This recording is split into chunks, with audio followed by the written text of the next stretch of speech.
The greatest rivalry in sports, the Red Sox and Yankees, are tied atop the American League East as they head into this August weekend series. All the familiar faces back together again. Game 1, Red Sox and Yankees, coming up next.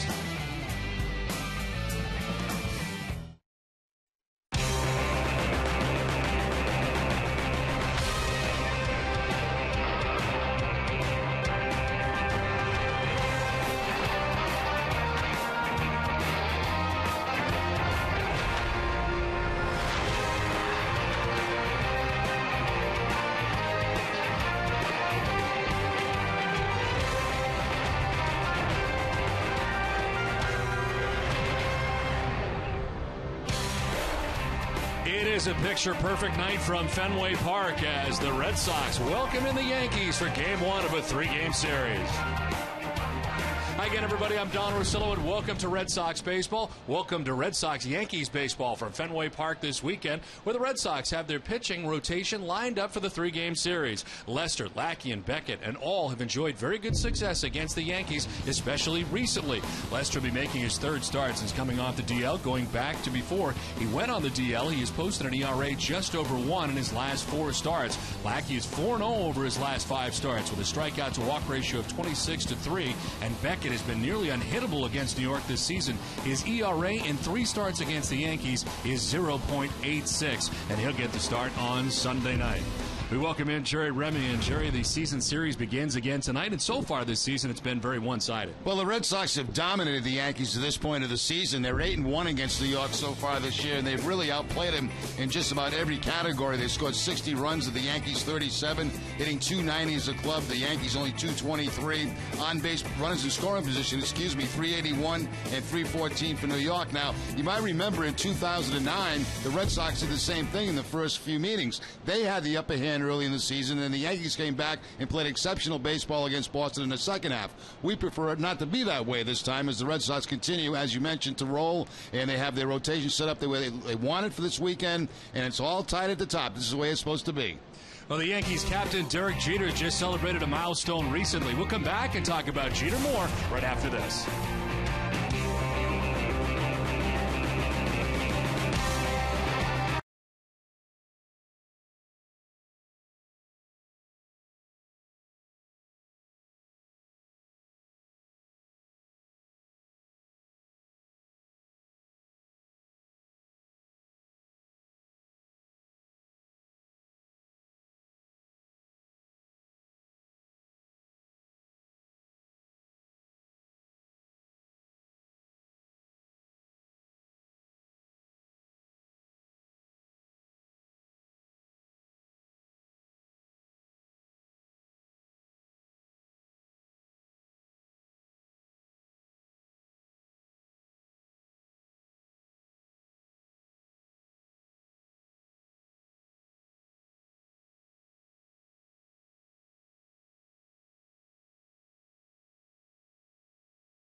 with everybody. I'm Don Orsillo as we get ready for game one of the three-game series and talk some Derek Jeter. Boy, he had a rough year last year. The numbers were down for Jeter. A tough negotiation during the offseason contract-wise and a slow start to 2011. Then he went on the DL with a calf injury. But since coming back, he is back to playing very good baseball and has been red hot for New York.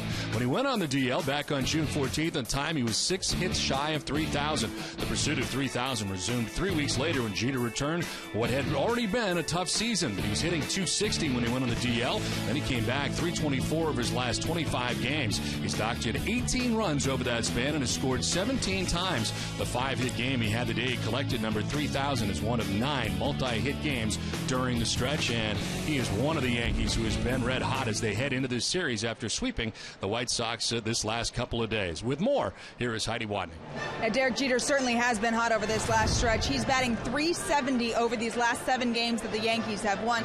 As a team, they've scored 63 runs. That's an average of 9 runs a game over this stretch. They're batting .354 as a whole.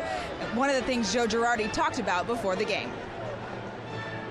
I don't remember a time that we've hit as well as we have the last 7 or 10 days. Maybe there is a period. I don't remember it if there is. And I believe the confidence is high. I think our guys feel good about the way they're swinging the bats, and we do too. Now the Yankees have scored at least 17 runs 3 times this season. That's as much as all of Major League Baseball combined. Don?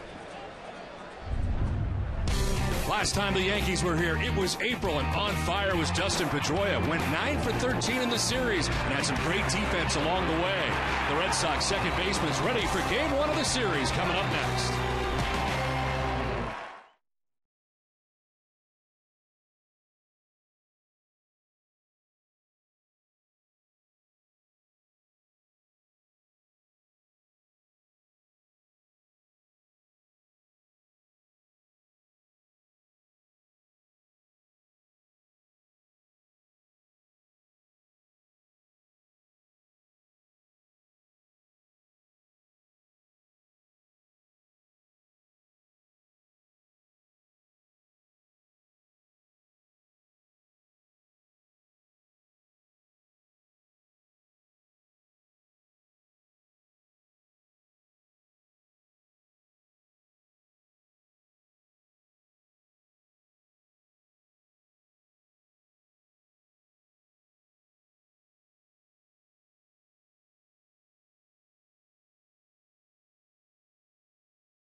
By Grey Goose, Nissan, Bermuda Tourism, Kia, AT&T, Dunkin' Donuts, and by Southwest Airlines.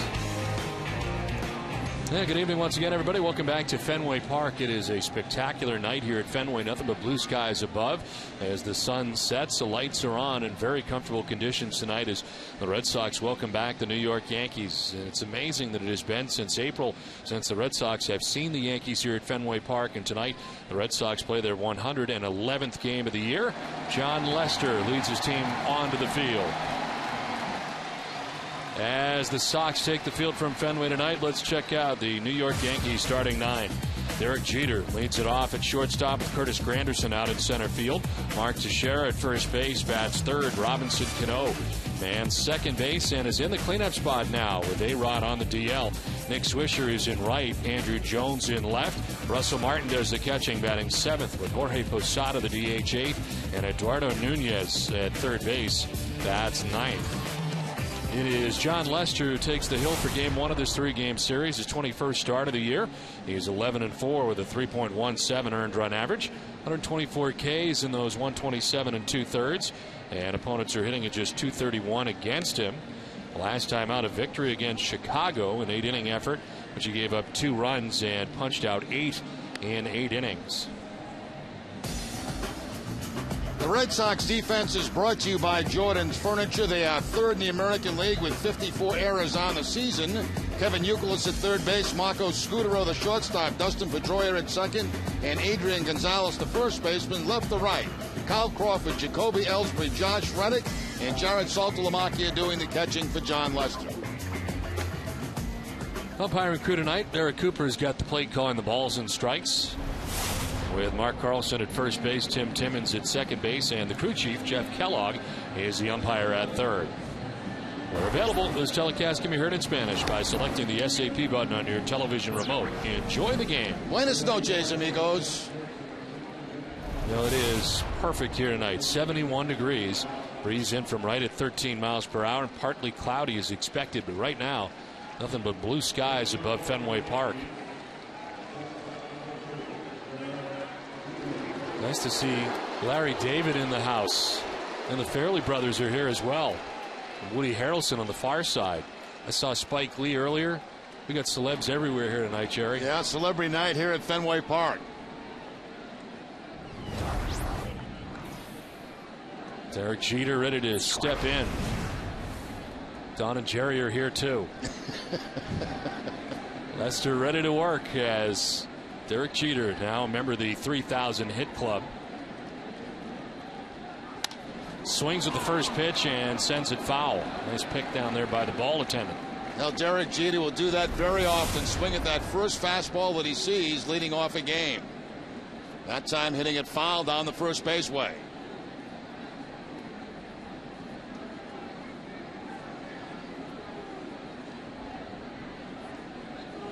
Lester ready with his 0-1 pitch.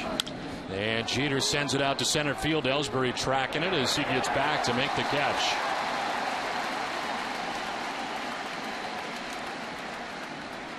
Now number 1 is Derek Jeter here in the first inning. Lester comes inside with the fastball. Jeter hits it pretty well, but right at Jacoby Ellsbury in center field for the first out of the ball game. The key matchup is brought to you by Honda. Curtis Granderson's just 2 for 13. 154 average against Lester, but does have a home run mixed in. Granderson in center field and batting second. Shows bunt, pulls back, and takes strike 1. Fastball from Lester. Kevin Youkilis in tight at third base on the grass, expecting the possible bunt from Granderson.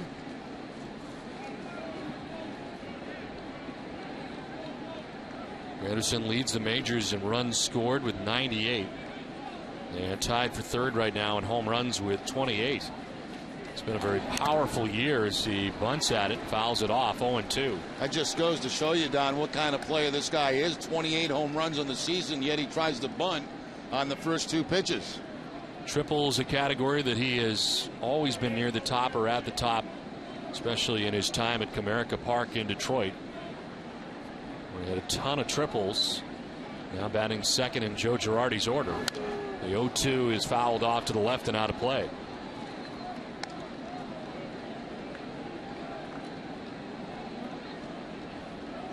John Lester coming into this outing against New York in his career, amazingly 8-1 against the Yankees with a 3.56 earned run average. In here at Fenway Park, he is 2-0.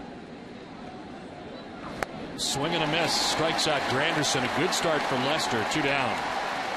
Well, Lester goes to his bread and butter pitch, the cut fastball to pick up the strikeout. That's the 119th time that Granderson has struck out this season.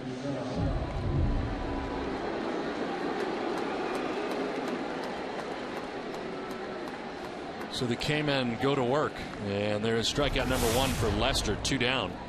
Mark Teixeira having a terrific season, 31 home runs, 85 runs batted in. And without A-Rod batting behind him, continues to hit well He's got another good hitter behind him now, and Robinson Cano slides up from 5 to 4 in the Red Sox in the Yankees order. That just misses, and it's 1-1. Teixeira right now on a 6-game hitting streak. You see what he's done in his last 11 games. He's not alone. This Yankees team hitting about as well as they have all season. White Sox witness to that over the last 4-game series in Chicago that Yankees went in and swept. Yankees getting here early this morning after their game last night against the White Sox. They come in tied atop the American League East.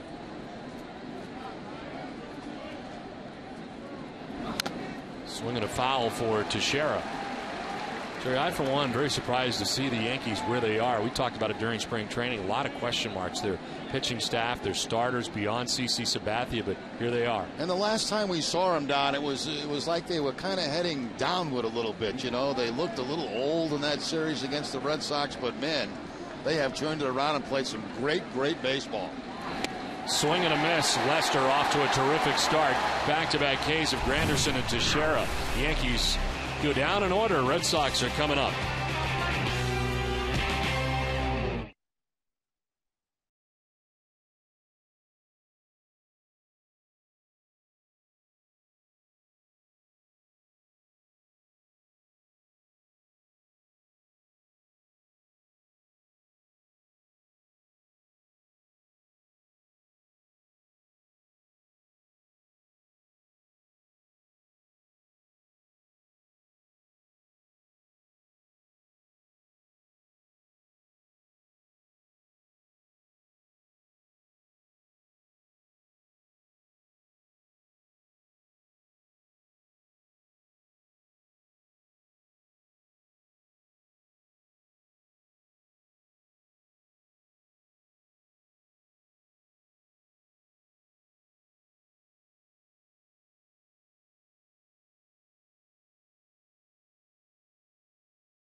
Bottom of the first inning back at Fenway Park, and on the mound former Red Sox pitcher Bartolo Colon.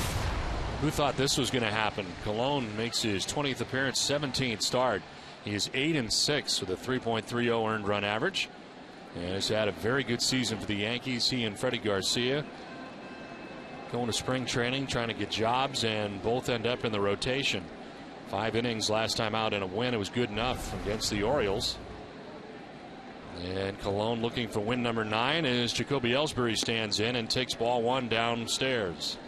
Now, certainly one thing that has been up for Colon is the velocity. That first pitch at 94 miles an hour. When he was at the Red Sox, he was barely touching 90. The velocity has gotten better even since spring training when the Red Sox faced him at Steinbrenner Field. Back to throwing the way he did in some of the previous years with the Indians and Angels. It really looked like when he left Boston that would be the end of his career, and it appeared it was going to be until playing winter ball this last offseason and getting the arm strength back again and trying to make a comeback. And here he is, an integral part of what has got the Yankees to a 68-42 mark. Ellsbury slaps it foul, and it evens at 2-2. The Red Sox will see a lot of fastballs from Colon and a lot of two-seam fastballs. He has that ability to throw inside on left-handers and have that ball tail back to the inside corner.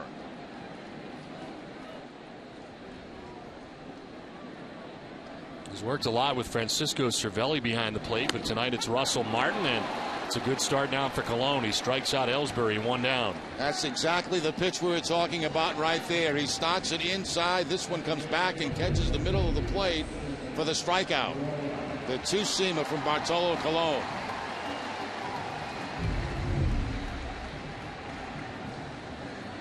So 1 out for Dustin Pedroia. Hitting at .311, 15 homers, 57 runs batted in. Pedroia was 9 for 13 in the first series here at Fenway Park between the Red Sox and Yankees back in April. Right now leading the major leagues against left-handed pitching, hitting at .426, but still pretty good against right-handed pitching. 10 home runs of his 15 on the season off right-handed pitchers.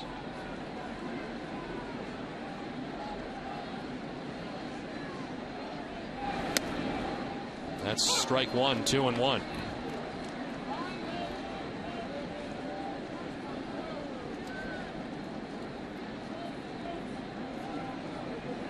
Adrian Gonzalez waiting on deck. Just outside, 3-1. And so far, all fastballs from Colon.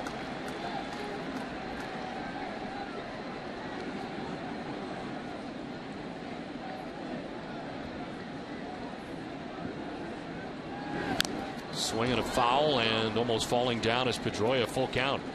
Let's check out the Red Sox starting lineup. It is Jacoby Ellsbury who leads it off in center field. Dustin Pedroia at second base. Adrian Gonzalez at first base. Kevin Youkilis at third. David Ortiz at DH with Carl Crawford in left. Jared Saltalamacchia doing the catching. Josh Reddick in right. And Marco Scudero at shortstop bats ninth. Brought to you by New England Chevy dealers. On the ground but right at Cano. The Yankees second baseman throws out Pedroia, and there's 2 down. And now we'll look at the Yankees defense. That's 8th best in the American League. 69 errors on the season. Eduardo Nunez at third base. Derek Jeter, the shortstop. Robinson Cano at second, and Mark Teixeira, the first baseman. Left to right, Andrew Jones, Curtis Granderson, and Nick Swisher. And Russell Martin doing the catching for Bartolo Colon. 2 down in the first inning. Adrian Gonzalez is coming up.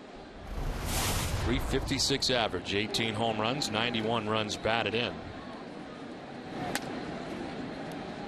think it was a bit of a surprise to begin the year that the Yankees would head into the season with the back end of the rotation of Colon and Garcia. But that's the way it worked out. But I think there were a lot of people surprised that come trade deadline time, the Yankees didn't do anything else.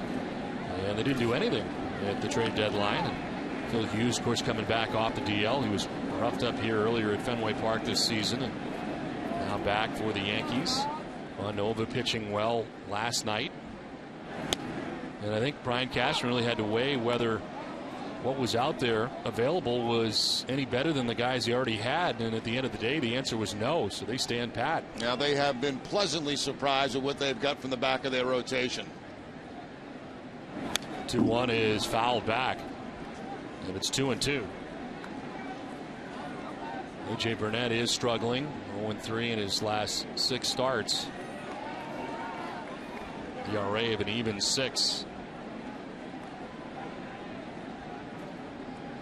It'll be Lackey and Sabathia in game 2 here tomorrow, and then Beckett and Freddie Garcia in Sunday night's game. Gonzalez fouls it off, and it hangs at 2-2. That's that fastball again we were talking about against left-handers, starting it inside. The natural movement of it, bringing it back toward the plate. See where Russell Martin sets up. He sets up inside off the plate. That's where he wants Colon to throw the ball.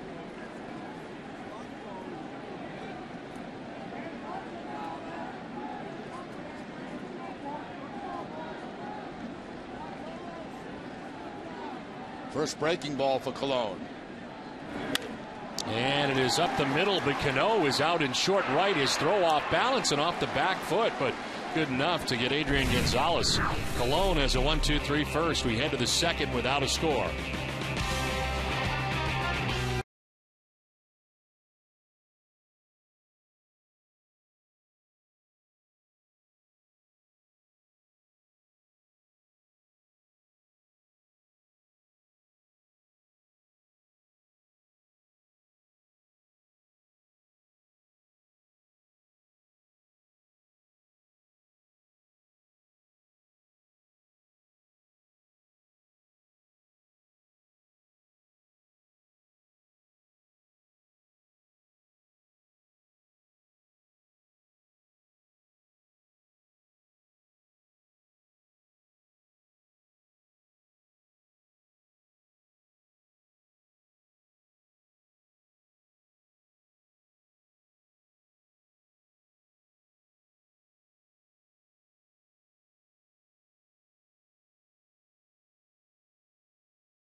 At Fenway and you purchase that game's ticket from Ace Ticket, you'll go for free. Visit aceticket.com for more details.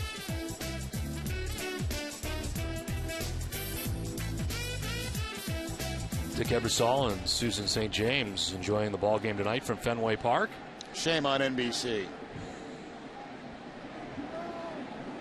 Top of the second inning. Robinson, Cano, Nick Swisher, and Andrew Jones.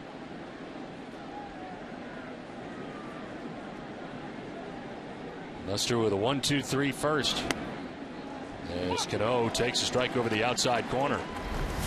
Shifting up from the 5 spot in the order to the cleanup spot. 301 average. 18 homers and 75 runs batted in for Cano.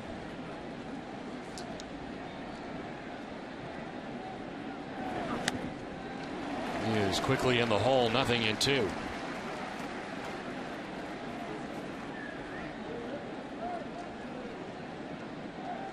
Batting at .301 overall this year, but even better since the end of July. Sits safely in 40 of his last 51 games, and this marks the 52nd game in which he has batted fourth. He's hit .311 in those games and strikes out quickly here. For Lester, it's 3 straight strikeouts. 2 on cut fastballs. This last one on Cano on a straight fastball away from him. Great start here for John Lester, especially with the strikeouts.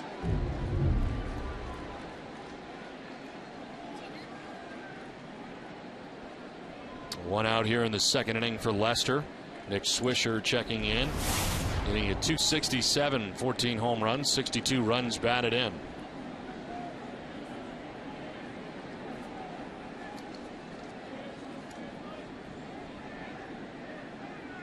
Last 44 games, he's hit at a .327 clip as he takes strike one.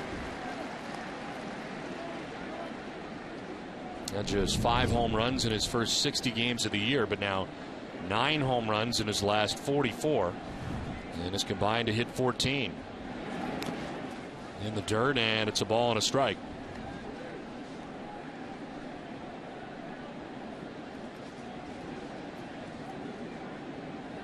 Swisher coming to the Yankees from the White Sox. He's in the midst of a 4th year of his 5-year contract that he signed initially with the Oakland A's, and stops in Chicago and New York since.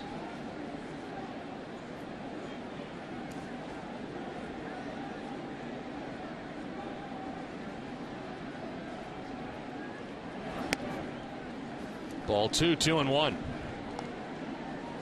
Lester has retired the first 4 Yankees that he's faced tonight. Jeter to fly out in the first and struck out Granderson, Teixeira, and opens the second by striking out Cano. This is lined into center field and a base hit for Nick Swisher.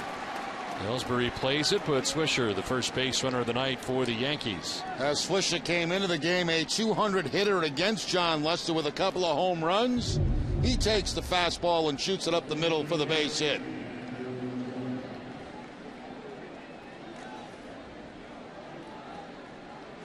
Swisher, a 318 hitter from the right side of the plate, 246 hitting left-handed.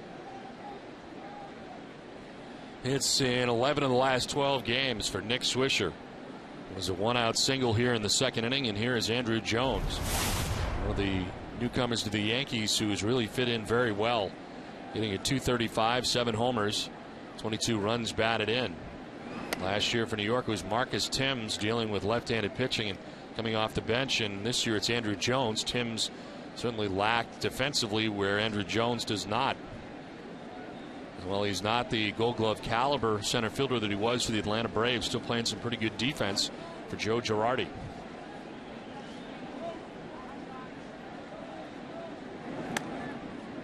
Outside for ball 2. We think of the Yankees as a home run hitting team, and that certainly are that. They also lead the American League in stolen bases. Of course, one of their big threats not in there tonight, and Brett Gardner.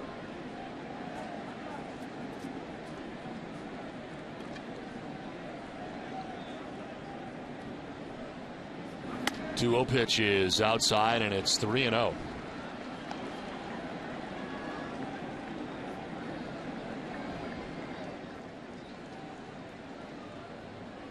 Ed Young likes what he's seeing here from John Lester in the early going until now. A base hit for Swisher, and now Lester working from the stretch for the first time.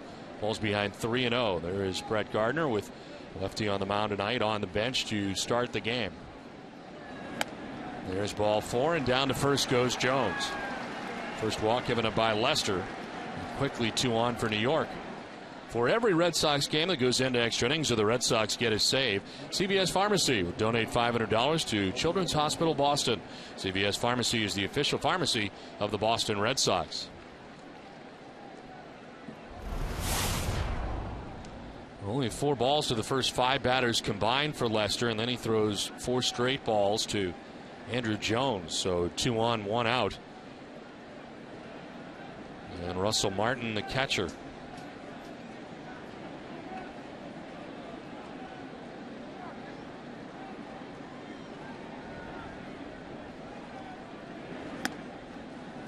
Missing for ball 1 to Martin.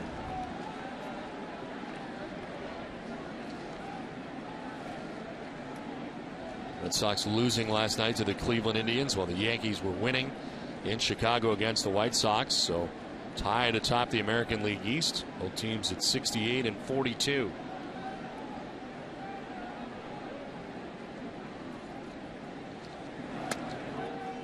Ball 2 outside, and that is 6 straight balls thrown by John Lester. And a long stare in by John Lester. He thought he had the outside corner on this last pitch. Just missing according to the Amica pitch zone.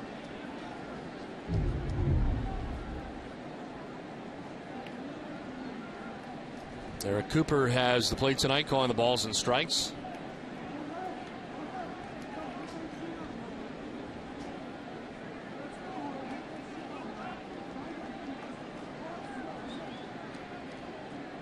Cano struck out to begin the inning. Nick Swisher singles. Andrew Jones with a walk, so 2 on, 1 away. And Russell Martin waiting on a 2-0 pitch. That is also outside, and Lester wanted that too. 3-0. See Lester shaking his head, just about the same pitch, and does not get it again. So at least Eric Cooper has been consistent in his calls, not to the liking of John Lester.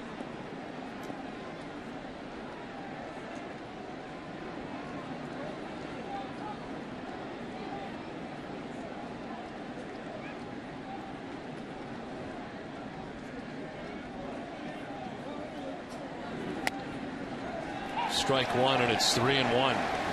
Russell Martin showing bunt on the 3-0 pitch. Pulled it back and takes strike one. Martin, who has 12 home runs and 295 at bats this year. At 12 home runs prior to that, over a 2-year period at 836 at bats. So he has powered up this year. Just the 227 average. 3-1 fouled off, full count as Lester battles back.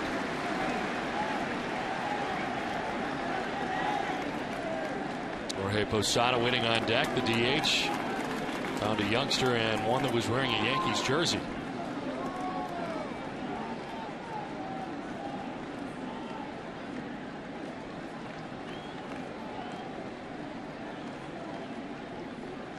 Swisher at second, Jones at first, one out.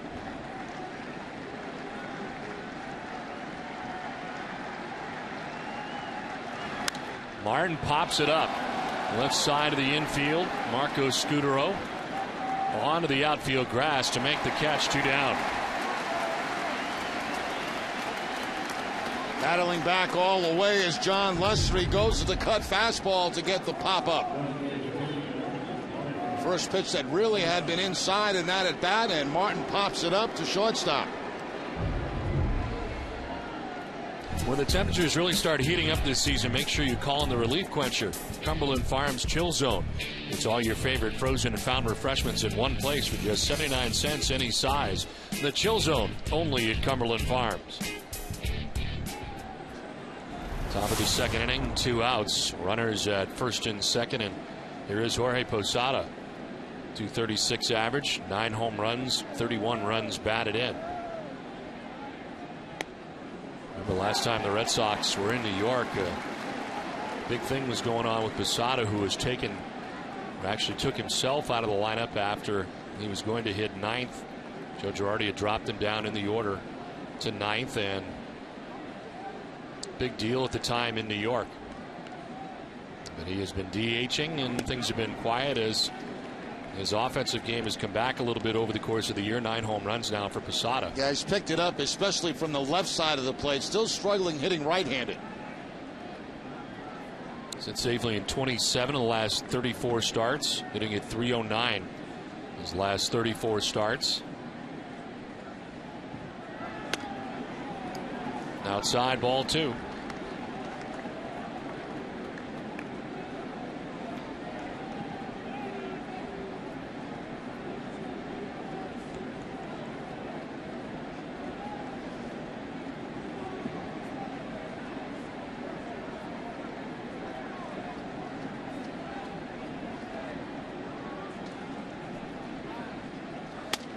On the corner, and that's a pitch he's not been getting. He gets it this time, 2-2. That makes John Lester happy to be able to get this pitch right here. He did not get it against Russell Martin, and now he gets it against Posada. That one may have been wider than the other 2. Exactly.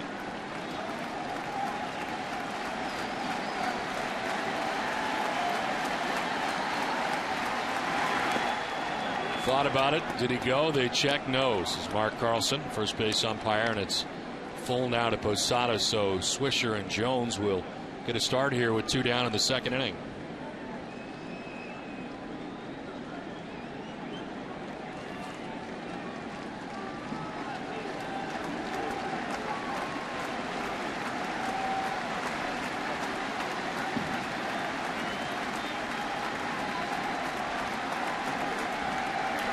Posada strikes out looking. The Yankees strand a pair. Big strikeout for Lester is 4th. We're scoreless from Fenway.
August 20th at Futures at Fenway, presented by Xfinity. It's minor league doubleheader. It's a day full of family fun with discounted concession items, nonstop excitement, and plenty of great baseball to cheer about. Tickets start at just $5. From on-field promotions to autograph sessions with the stars from both games, fans will be a part of the action all day long. Visit redsox.com/futures to get your tickets today. Bottom of the second inning at Fenway Park. Kevin Youkilis, David Ortiz, Carl Crawford to bat. Red Sox went down in order in the first inning as Colon gets the outside corner, and it's 1-1. Strikeout and 2 groundouts for Bartolo in the first inning. On the ground up the middle, Jeter won't get there. It's into center. Youkilis aboard to begin the bottom of the second inning. Now that's the first hit that Kevin Youkilis has ever had off Bartolo Colon. He had been 0 for 6 against Colon till this base hit. Ground ball, topspin ground ball up the middle. Red Sox have the leadoff man on in the second.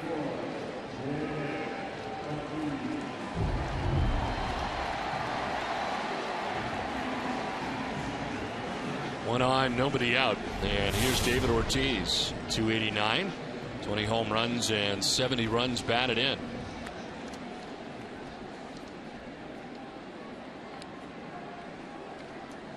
David finishing up the series against the Indians last night, going 1 for 3, and was just 2 for 12 in the series against Cleveland. As he takes strike one. This season against the Yankees at .324 average for David in 9 games. And of course, mixed in there with the home runs and RBIs, was hit for the first time in his career by a Yankees pitcher.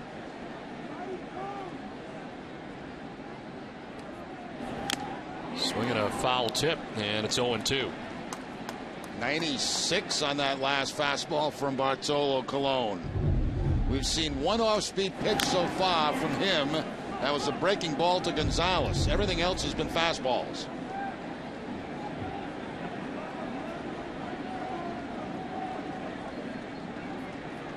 Youkilis held on by Teixeira as Ortiz waits on an 0-2 pitch.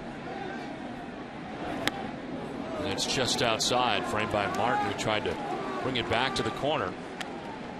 This 96-mile-an-hour velocity, about 6 miles an hour faster than we saw in spring training from Bartolo Colon. Yeah, where did this come from? It's amazing.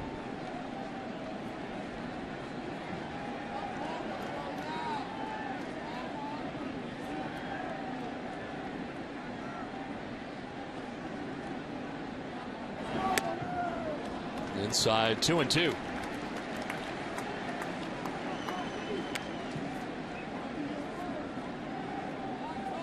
Carl Crawford waiting on deck. Red Sox batting here in the second inning. Lead runner on in Kevin Youkilis.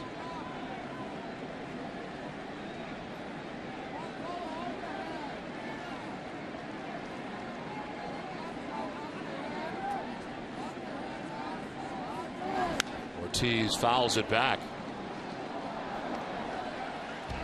Red Sox baseball on NESN is brought to you in part by Eastern Bank, the official bank of the Red Sox television network. Commitment, compassion, and love of the game. Find out what we're made of at easternbank.com. Kevin Youkilis with a single to start the second inning. Held on by Mark Teixeira at first base as David Ortiz waits on a 2-2. First to check on Youkilis, who sprawls back to the bag.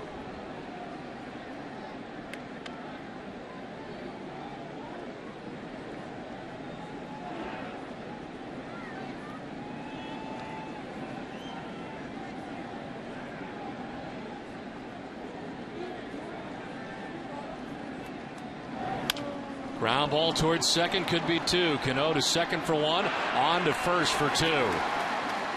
They erase Youkilis quickly as Big Papi grounds into the double play, 2 down.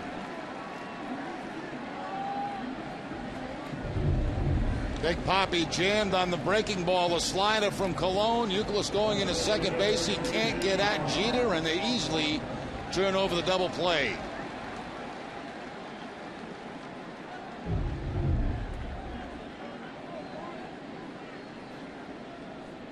So 2 down, and the troubles for Ortiz continue, hitting at just .095 against Bartolo Colon in his career. Yeah, 4 for 42. Crawford on a check swing, fouls it off. 0-2.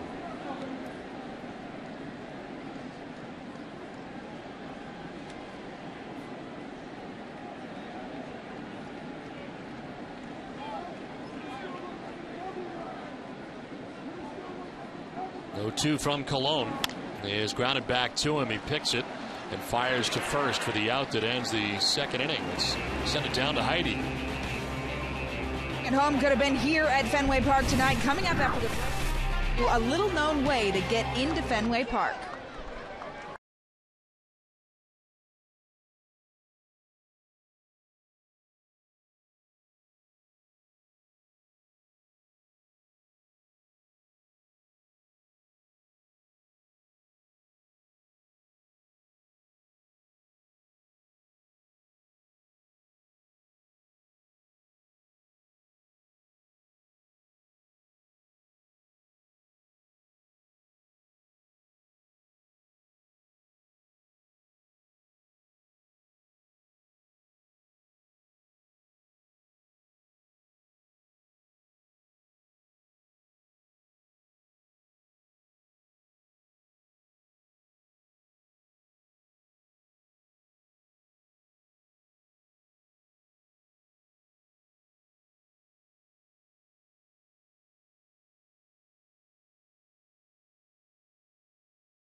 And it starts with Eduardo Nunez, third baseman, who, of course, in there for Alex Rodriguez. Nunez hitting at .270, 3 homers and 24 runs batted in.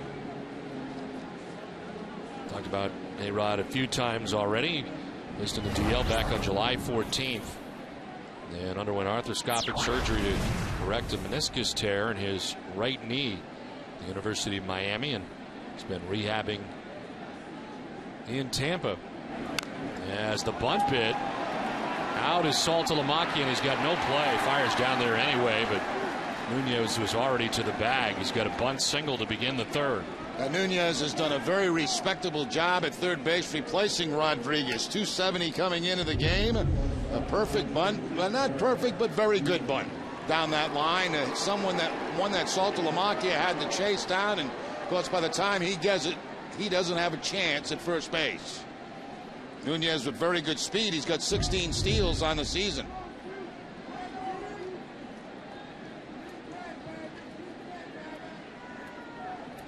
Second hit for the Yankees. First time they've had a lead runner on tonight is Derek Jeter. Flied out to Jacoby Ellsbury, center field in the first inning.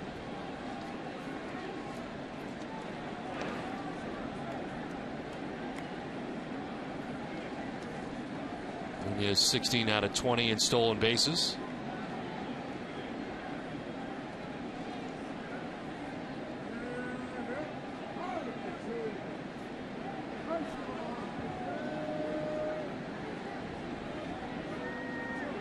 Another check, and it's thrown in the ground. They had Nunez leaning in the wrong direction, and the throw from Lester in the dirt glances off the glove of Gonzalez. Yeah, he was going, no question about that. They had it sniffed out, but the throw's going to be in the dirt, and Gonzalez can't quite come up with it. Gonzalez was actually coming toward the baseball, thinking about making a throw to second base, but the ball deflects off his glove, and Nunez back safe at first base.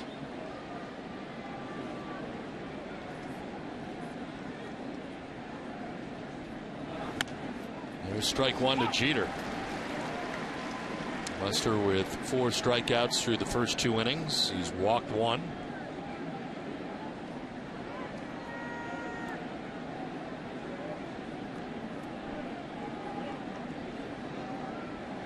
First pitch strikes to 7 of 10 batters so far for John Lester. 0-1 is ball 1, 1-1. Of course, hit number 3,000 for Derek Jeter came off a left-handed pitcher, David Price. He's 5 for 5 in that 3,000th hit game. Joined Wade Boggs as the only other players to hit home runs for their 3,000th career hit. Wade Boggs hitting his down in Tampa Bay, St. Pete. And of course, Derek Jeter to Yankee Stadium.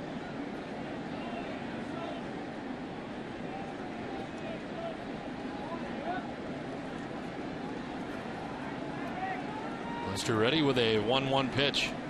Nunez with a good sized lead at first. As Jeter fouls it off to the right out of play and is down 1-2.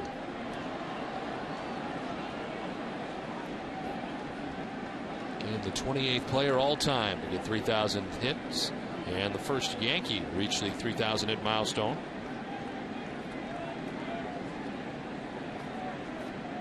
Of course, number 1. It's amazing. There's no other Yankee to have 3,000 hits. A lot of home runs from those guys in the list below him, but none with 3,000 hits. A couple of pretty decent players. Not bad.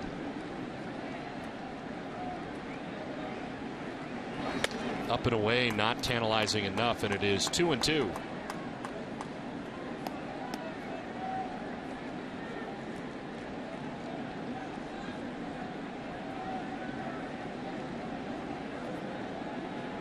Bunt single to begin the inning from Nunez. Gains his lead again at first.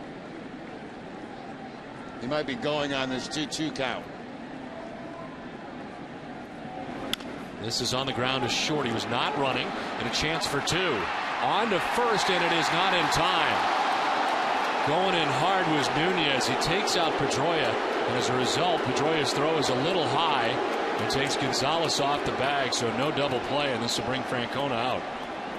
Oh, Nunez did go in hard at second base. A hard, clean slide by Nunez at second. And that may have caused the throw to go a little bit high at first base. Watch Nunez come in. Oh, I don't know about how clean that was. That was a little bit late. A little bit late getting down on Dustin Pedroia right there. But he gets him to leave his feet. Very difficult to make a throw right there. And the throw goes a little bit high. Sure, he started that slide after the bag. Yeah, on second look, there's no question that was a very late slide by Nunez. The question is, did Adrian Gonzalez ever leave the bag? Now, he was by the bag when he went into the slide. So you put that one in your back pocket and you remember it. Now off of the pitches, Jeter. The pitch is strike, and Jeter will be out at second base. Saltalamacchia guns him down. Scudero slaps the tag on. 2 down. Lately, Jared Saltalamacchia has been throwing absolute bullets to second base. Gina thrown out for the 4th time this season. Head first slide, the tag on the back, but he gets that tag down before the hand gets to the bag.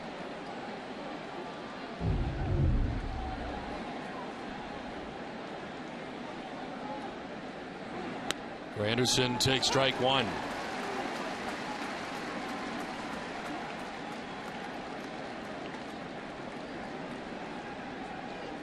What a difference it has made in the success rate of both Saltalamacchia and Jason Varitek this season, after everybody was running at will last year, to end last year, and even to begin this year. But now the message is getting around Major League Baseball. You cannot run as much as you once did against these Red Sox catchers. They're throwing people out now. Now Saltalamacchia up now about 23% of throwing out runners at second base. This is out to left center field. On the move is Crawford. He'll dive and make the catch. Well, he's one of the guys that used to run on the Red Sox. Makes a nice running catch out in left center field on the dive. We are through 2.5 from the Fens without a score.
Kyle Crawford making a tremendous play out in left field. A line drive sinking very quickly. Backhands it, closes the ball up, or the glove up, I should say, before hitting the grass. And gets a third out of the inning on a very nice play. His first Gold Glove a year ago. And flashing some weather out there in left field here at Fenway Park now. And part of this rivalry, Red Sox-Yankees. As Jared Saltalamacchia gunned down Derek Jeter last inning and takes the 0-1 for ball one. Saltalamacchia, Reddick, and Scudero to bat in the third inning.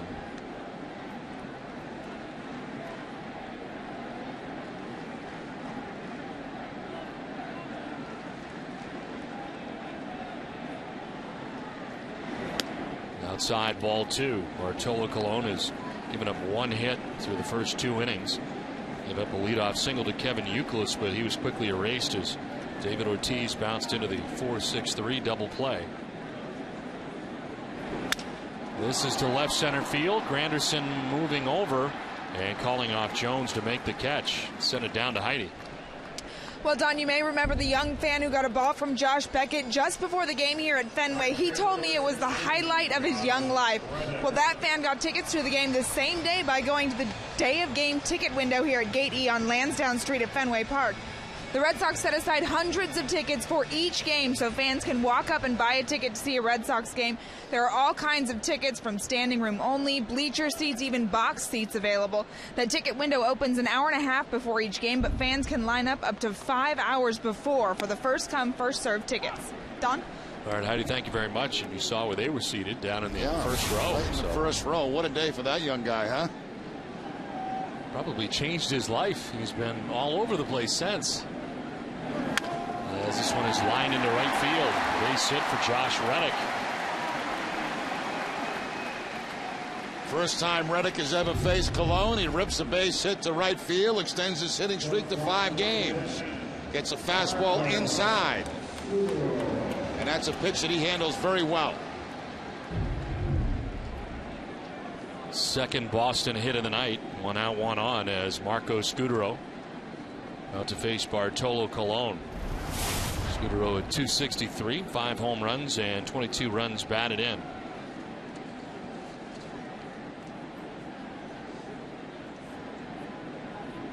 He is 0 for his last 8, last 2 starts. Left Monday night's game with some dizziness, missed Tuesday, then started Wednesday and Thursday, and has not had a hit since.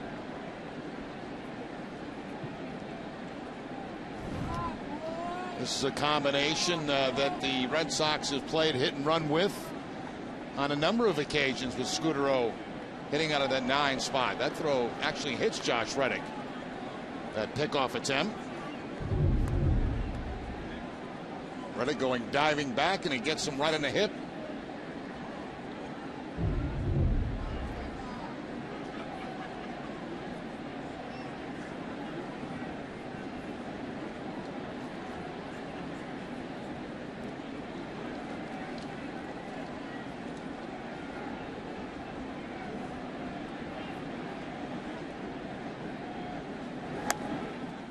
Two 2-0 now to Scudero.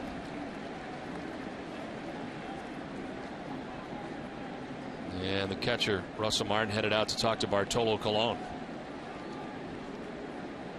Well, when the Red Sox win, you win. Buy any lobster sandwich at D'Angelo the day after his Sox win and get a free small sandwich on your rewards card. See participating stores or D'Angelo's.com for details.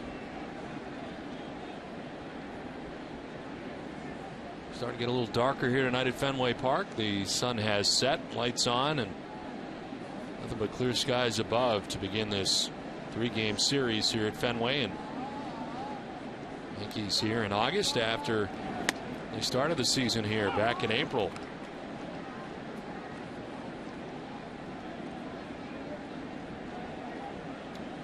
It's really become a 2-team race now atop the American League East as Tampa Bay has fallen off. They are 10 games back of both the Red Sox and Yankees.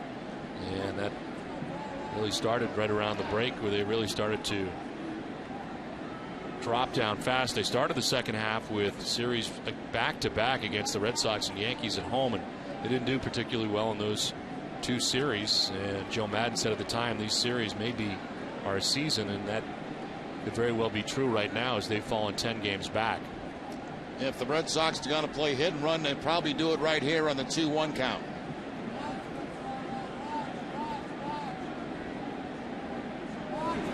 This is chopped. Not running was Reddick, and he's going to be out at second. Not out at first. Reddick went in and got a piece of Jeter at second base. Now 2 down in the inning. Robinson Cano might have had a better chance of tagging Josh Reddick and going to first base to get the double play than the conventional 4-6-3. Reddick was right in front of him. I thought he was going to tag him. He elected not to, and they had no chance of getting the man at first base. Reddick was real close to getting a face full of cleat there from Derek Jeter. 2 down in the inning. Marco Scudero at first. That's always a weapon a second baseman and shortstop have. This is ripped foul by the Red Sox dugout. Well, the play of the week is brought to you by Taco Bell. Think outside the bun. Wednesday night with the score tied 3-3 in the bottom of the 9th. Jacoby Ellsbury ripped a home run to center field off the Indians' Joe Smith for his 2nd career walk-off hit. First coming 22 hours earlier, also against the Indians. The play of the week is brought to you by Taco Bell.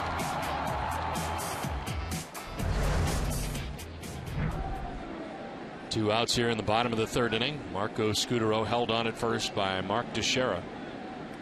And Jacoby Ellsbury getting his 2nd look tonight at Bartolo Colon. Jacoby struck out looking in the 1st. The only strikeout of the night for Colon.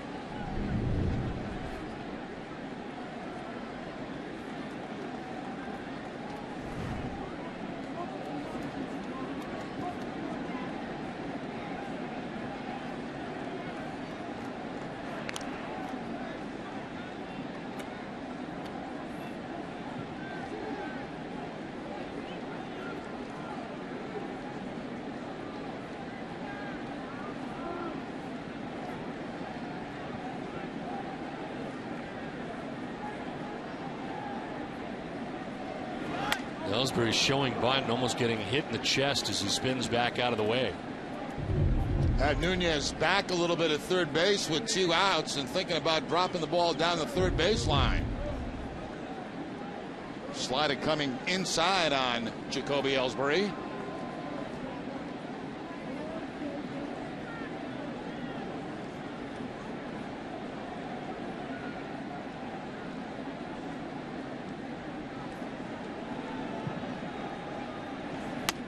That's strike 2. 2-2 now to Ellsbury. He struck out looking in the first and takes a look at a couple here in this sequence. The high strike.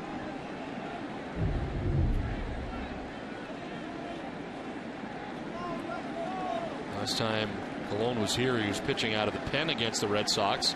Opening day, went 4 1/3 innings of relief for Philip Hughes. 2-2 is just outside. Some of the Yankees were headed to the dugout, thought Colon had strike 3. Pretty close pitch on the outside part of the plate, but just missing the outside corner.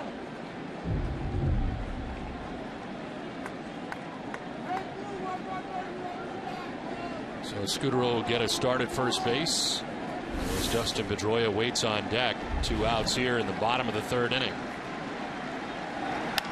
This is down the left field line, foul. Covidien, a global healthcare products company, is a proud sponsor of the Red Sox Foundation, helping to address health needs in our communities.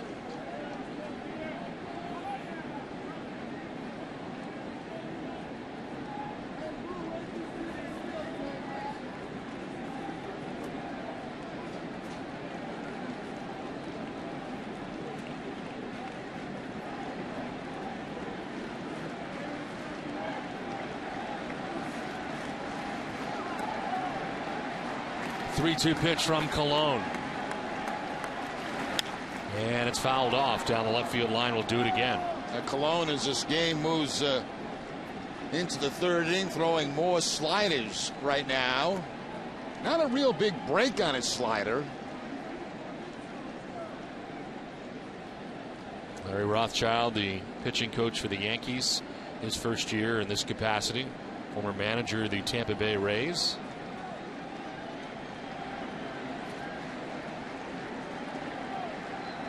3-2 is in the air to center. Struck well. Granderson going back at the wall. It's off the wall. From first base, Scudero's going to try and score. He will with ease, and the Red Sox take a 1-0 lead. Pretty good at bat turn in by Ellsbury, who grabs some wall in left center and gives the Red Sox the game's first lead. Well, that's the impressive thing about Jacoby Ellsbury. He's got the power to hit home runs by pulling the ball. He's got the power to plant one off the left field wall by going the opposite direction. Up on top of the scoreboard that time, and with 2 outs, the Red Sox pick up their first run. Ellsbury, RBI number 66. Safe at second, safe and secure. New York Life. 8-pitch at bat for Jacoby Ellsbury extends the hitting streak to 7 games. And at second base now with 2 down as the Red Sox get the game's first run. Now Dustin Pedroia grounded out to second base in the 1st inning. And looks at ball 1.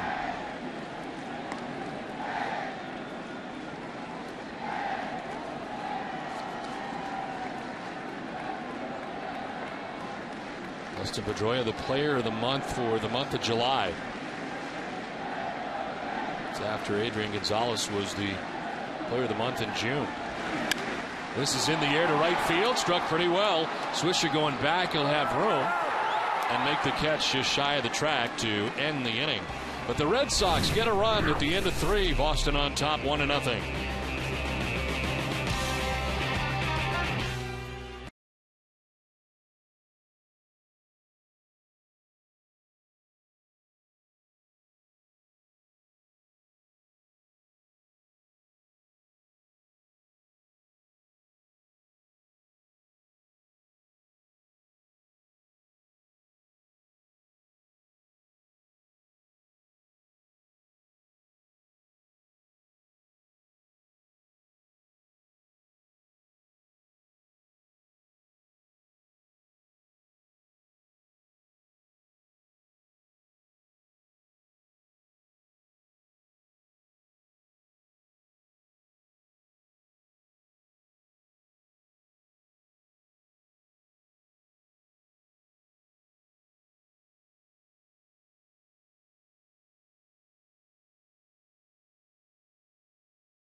question, when was the last season a Red Sox finished first in RBI and a Yankee finished second?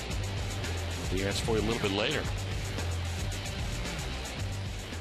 Well, Jacoby Ellsbury with an RBI that has the Red Sox on top 1-0. Wall ball double off Bartolo Colon has the Red Sox on top. There's Mark Teixeira. Leads it off here in the 4th inning and swings away at the first pitch. Fouls it off down the left field line.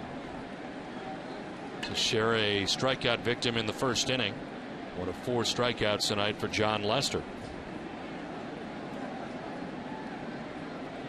John Lester has won each of his last 5 decisions against the Yankees, dating back to May 9th of last year with a 2.51 earned run average.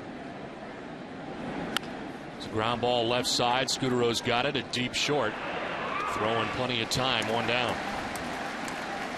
The Amica Pit Zone is brought to you by Amica Insurance. Amica Insurance is not just how you covered, it's how you treated. 4 strikeouts for John Lester, a cut fastball on Granderson, a cut to Teixeira, a fastball to Cano, and a cut fastball to Posada.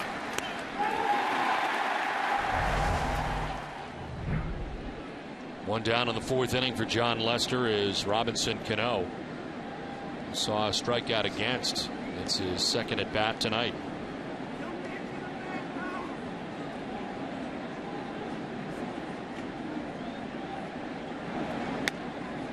Mentioned the 5 straight wins for Lester against the Yankees. The last member of the Red Sox to win more than 5 consecutive starts against New York was Willard Nixon, with 6 straight winning starts against the Yankees. That was from 1954 into 1955, so it has been a while. I remember that very well, Don. I was 2 years old when that started. I was going to ask you if you played with him, but I guess not. No, I didn't play with him. No, but I was 2 years old. The 0-1 is low, and it is 1-1.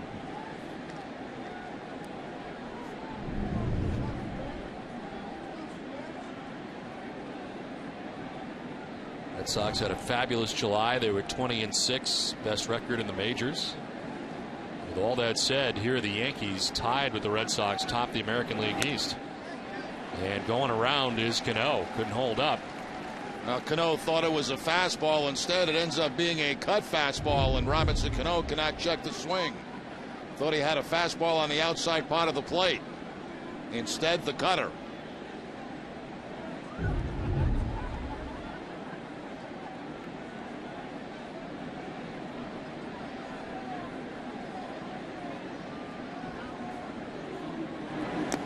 May have gone around again, and he did. Rung up by home plate umpire Eric Cooper.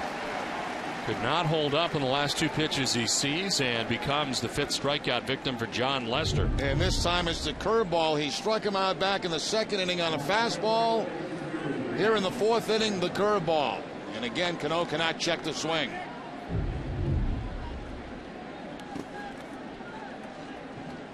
Two down here in the 4th inning, and Nick Swisher the batter.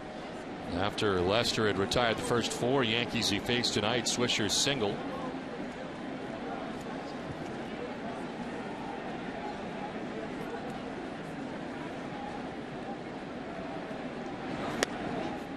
There's strike 1. Swisher didn't think so. He is going to check with Eric Cooper. I think Swisher thought that pitch might have been low from John Lester. Right at the bottom of the strike zone.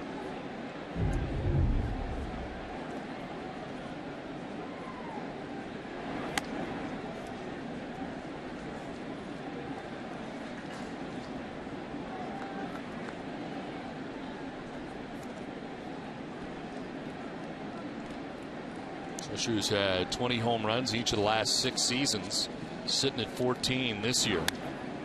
As he carves it foul, and it is 1-2. Red Sox Nation, if you need medical care while here at Fenway Park, visit the Beth Israel Deaconess First Aid Stand behind Section 12.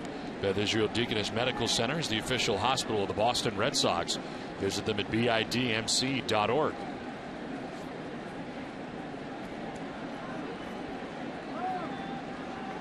Lester ahead, 1-2.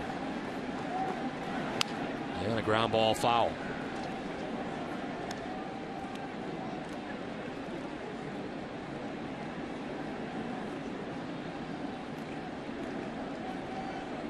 Andrew Jones on deck. 2 outs here in the 4th inning.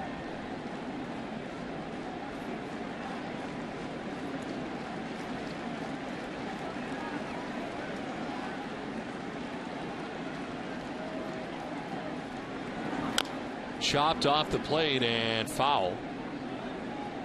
They've got a piece of Swisher too. 1-2.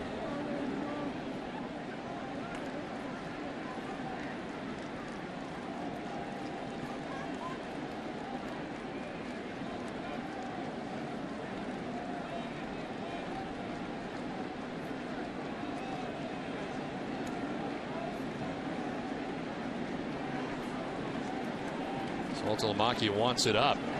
It is, and it strikes out Swisher. So they go to the fastball at 94 and strike out Swisher. 6 Ks for Lester. 1-0 Boston.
The question tonight was, when was the last season the Red Sox finished first in RBIs and the Yankees finished second?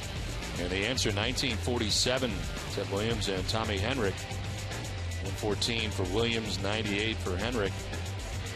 Williams actually led in 1941 and had a Yankee finish second that season as well. Joe DiMaggio finishing second. This season, Adrian Gonzalez leads the American League in RBIs, with Mark Teixeira sitting in second place right now. Adrian Gonzalez grounded out his first time up, now hits a pop-up to shallow left, and it's Andrew Jones who makes the catch. Tonight, following our Red Sox coverage, join Randy Scott for NESN Daily, presented by Sun Life Financial, of the latest from Patriots training camp, including reaction from Tom Brady on the signing of the new CBA. Plus, Bruins general manager Peter Chiarelli gets his day with the cup. All this and much more on NESN Daily tonight, following Red Sox coverage only on NESN. 1 out in the 4th inning, Kevin Youkilis. Youkilis with a single, his first time up, one of 3 Boston hits. 2 teams have combined for 5, 3 for Boston, 2 for New York. And a tapper foul.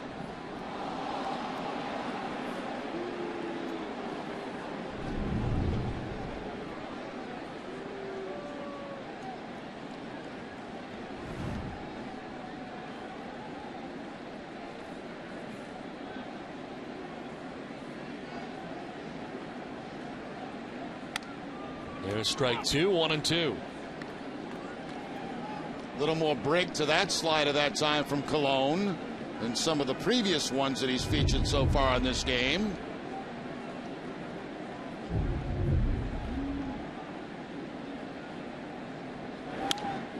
This one fouled off. Well, really, it's been all about the fastball with Bartolo Colon. And you think back now to a few years ago, and you kind of understand a little bit. If he doesn't have that kind of velocity, then there's not a lot going on. No, it was like he was done. I mean, the fastball was not there. It was, you know, barely touching 90 miles an hour. And of course, Colon, throughout his career, has always been a very hard thrower.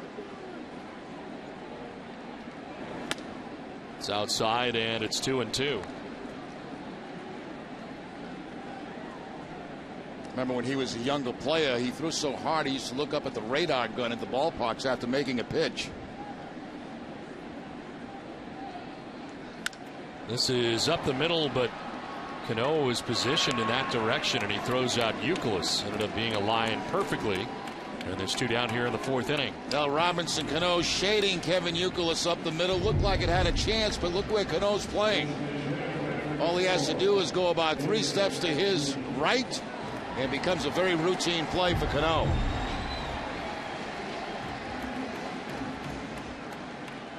So 2 down here in the 4th inning, and David Ortiz, the misfortune of grounding into a double play first time up.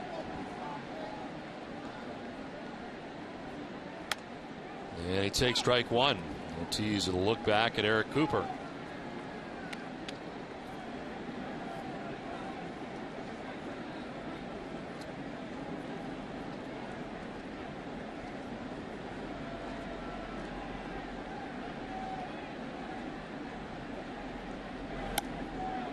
David now with the grounding into the double play last time up. He is 4 for 42 in his career against Bartolo Colon.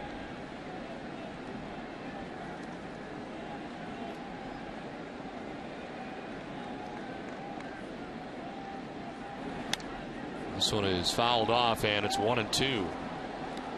When you're on the road, take some peace of mind with you. AAA roadside assistance can save the day, and your AAA card can help you save every day. Call 1-800-JOIN-AAA or join online at AAA.com. 2 outs in the 4th inning. A 1-2 pitch coming to Ortiz. And that one is fouled straight back. Not too many right-handed pitchers have had the kind of success against Big Papi that Bartolo Colon has enjoyed.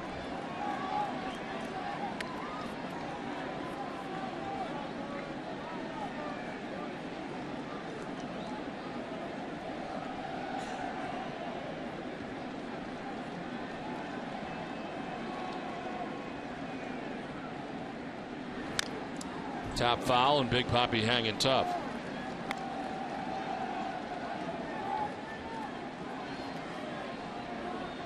Well, coming up after the break, Heidi's going to give us a look inside the Nesson truck and what goes on there tonight. It is busy, as you might imagine, every night, but certainly Red Sox Yankees will head inside that door.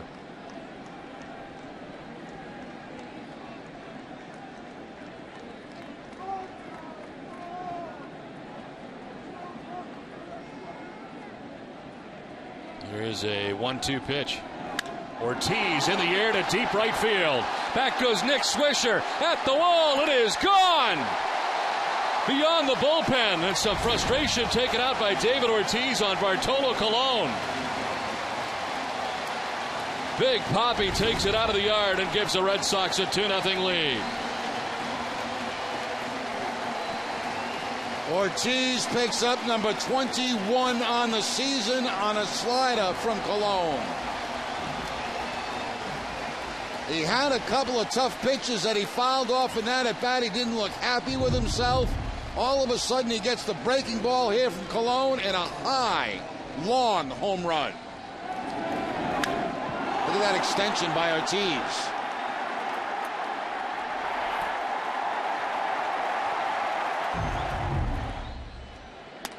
Crawford with a swing and a miss. This is the 4th home run of the year for Big Papi against the Yankees and 35th of his career. Not going beyond the Red Sox bullpen.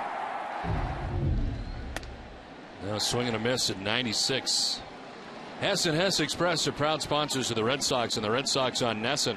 During the 2011 Red Sox season, Hess and Hess Express will donate $500 for the pediatric trauma program at Children's Hospital Boston. For every Red Sox home run, Hess and Hess Express committed to helping the cause. It is the 12th home run given up by Bartolo Colon on the season.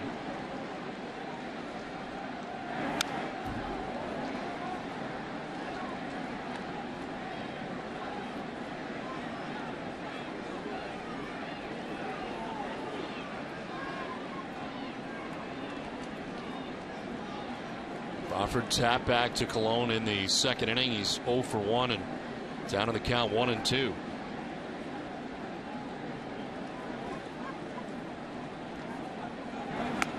Crawford may have gone. They check. Yes, he did, and they ring him up. Jeff Kellogg. As that is strikeout number 2. It's 2-0 Red Sox. And send it down to Heidi. Well, Don, coming up, we're going to show you the TV compound here at Fenway with a live look inside the Nesson production truck. Stay tuned.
Well, Don, one of the busiest areas at Fenway Park, maybe the furthest from home plate. The TV compound is located behind the right field bleachers on the corner of Lansdowne and Ipswich Streets. Now, with the Yankees in town for the weekend, the compound is home to 8 trucks tonight. In the Nesson truck alone, there's over 5,000 feet of cable, 220 monitors, 30 microphones, 18 cameras, and 14 tape machines. We use all of this equipment and more to bring you Red Sox baseball every night. There is the look you had inside the Nesson truck and the crew hard at work putting on tonight's broadcast. Done? All right, Heidi, thanks very much. Momentarily, we will take a look inside. There's a lot of cables. That is unbelievable. We're going in. Deep in the depth, there it is. So Russ Ken, Mike Narachi, Jim White live. Come back in here. Pete Grenier handling Jerry's audio, which is always tough. 1-1 is low. It's 2-1. Coach and Tom Cruise, they're doing some video and move in here. These guys, I believe this is a replay area. I could be wrong. It is. I don't get in the truck that often. 2-1 is low. We're going to go to more of a video area. Here we go. This is where the real action is. Bob and Nick.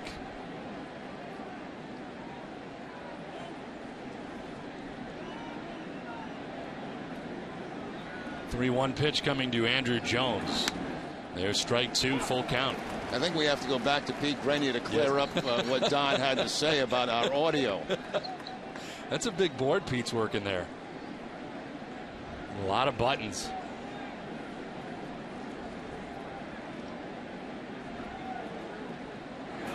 This is fouled back. I guess if you're an audio guy, these are faders and not buttons, right, Pete? Now, Pete, if I ever give you a problem about audio, never. As Don? This is just not true.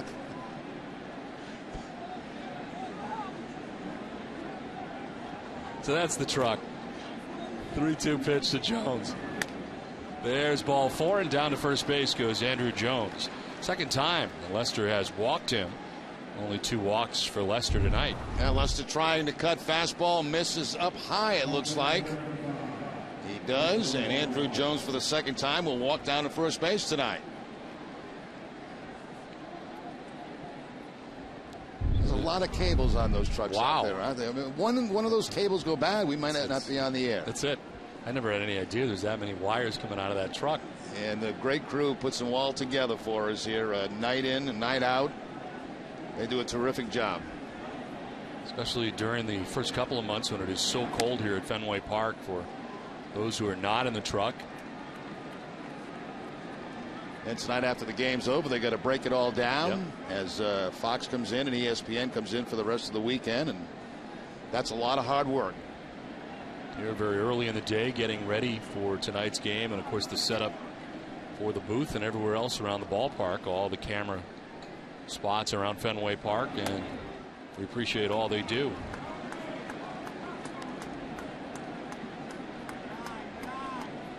Especially audio. Can't believe Pete thinks I'm high maintenance.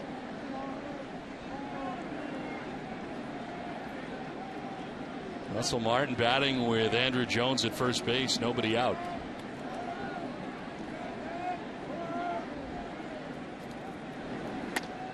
In there for strike 1, and it's 2-1.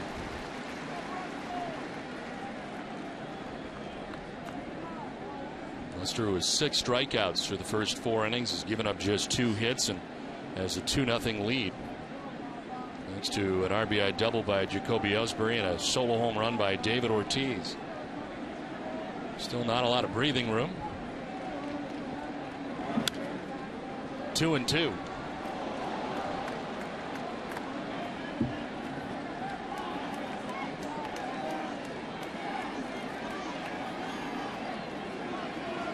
Martin certainly a double play candidate. He's grounded into 15 so far this season. At his second most on the New York Yankees.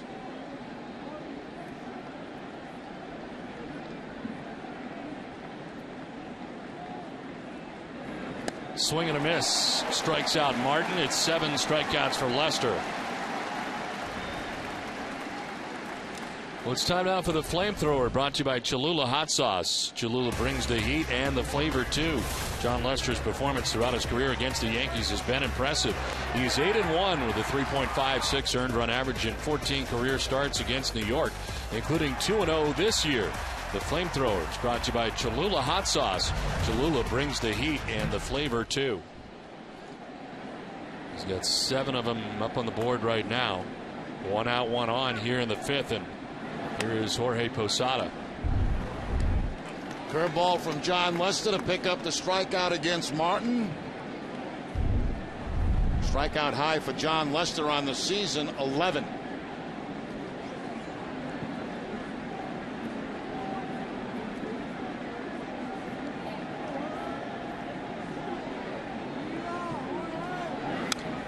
Late swing off the end of the bat, foul.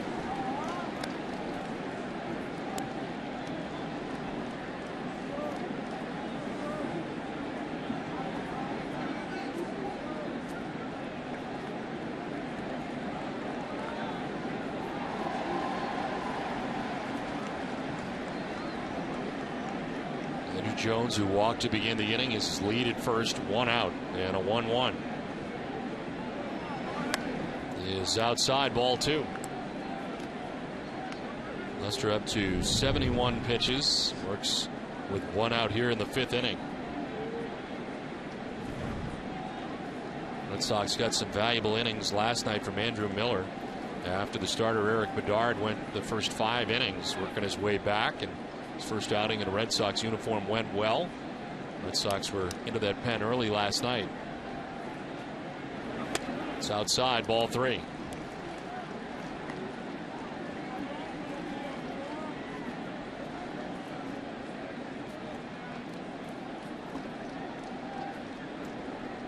Sada struck out looking in the second inning, and it'll be followed, barring a double play, by Eduardo Nunez.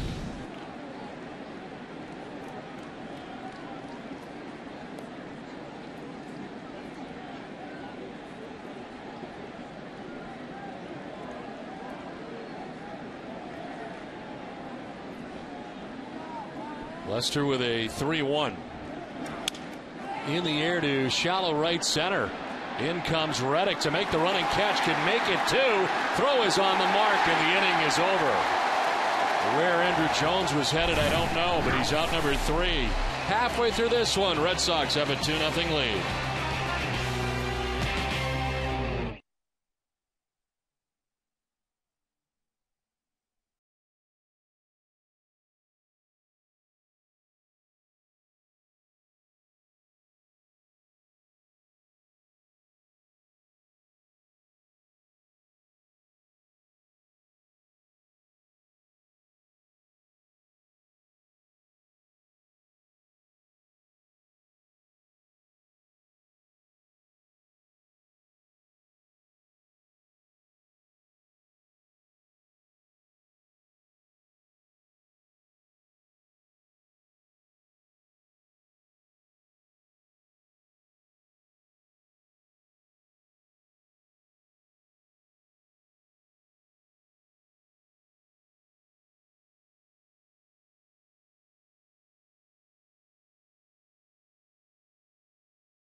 Brought to you by Eastern Bank, awarded highest customer satisfaction in retail banking in the New England region 2 years in a row by J.D. Power and Associates. Find out more of what we're made of at easternbank.com. Bottom of the 5th inning back at Fenway Park, 2-0 Red Sox on top, and you've always been big in Norway. Boy, no, I've never been in Norway, but I have to go now. On the ground, picked on the backhand by Teixeira. Colon's got to get over, and he does. Been battling a hamstring problem at times and had trouble covering the bag at first, but this time gets over there and no ill effects as he handles out number 1. Now Josh Reddick probably surprises everybody that Andrew Jones was hooked up and getting ready to be doubled up.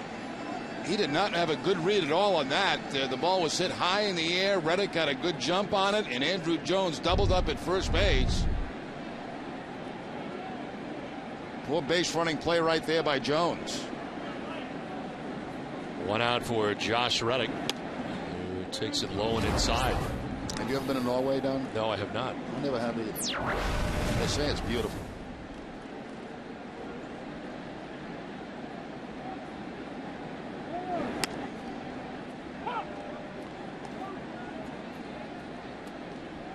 Single for Reddick in the 3rd inning. One of 4 Boston hits in the game tonight.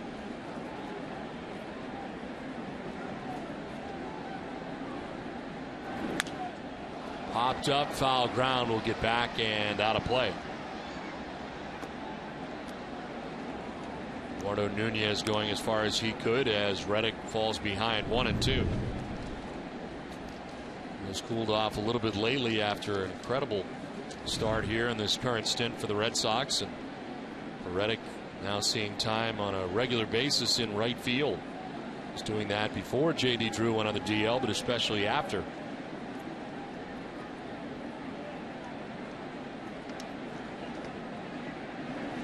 One, two is fouled off. Get one of the best sports sections in the country delivered to your home every day. Sign up now for convenient Boston Globe home delivery at bostonglobe.com/sports.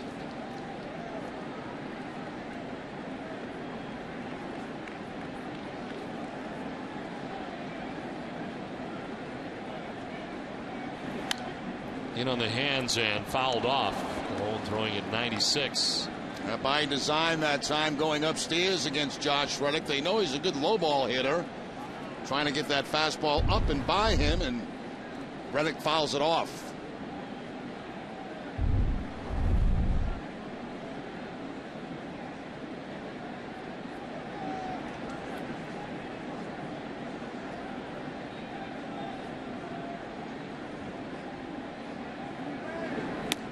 Outside 2-2.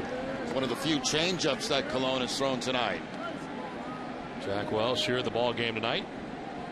Great Red Sox fan.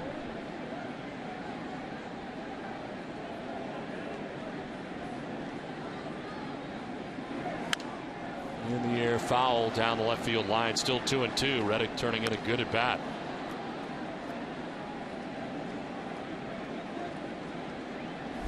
Marco Scutaro waiting on deck as Cologne deals with the bottom of the Red Sox order.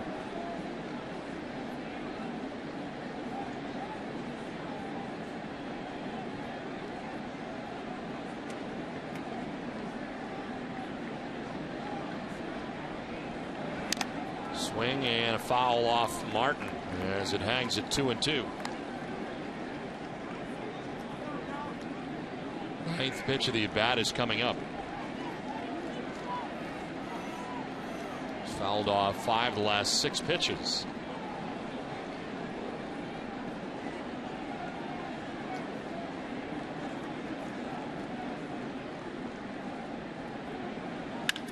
On the ground and into right field. Reddick is 2 for 2.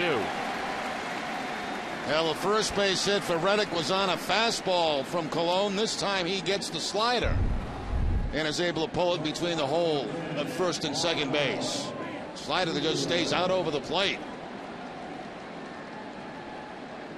A lot of the sliders that Cologne has been throwing tonight just kind of spinning up the home plate. There's been a couple that have been pretty good, but for the most part, obviously his fastball has been his best pitch. 1 out, 1 on. Marco Scutaro. Looks at strike one over the outside corner. Scutaro reached on a fielder's choice in the third and scored the Red Sox first run.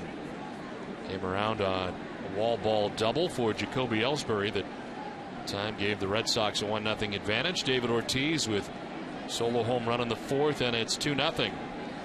Here is pitch 80 for Cologne.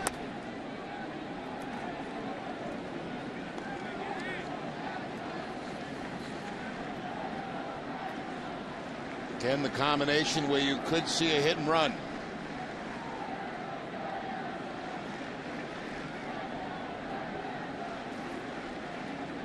Throw to first and back is Reddick. Well, Jerry, tonight we're going to be debuting a new promo spot in our Sox for Life campaign at the end of this inning.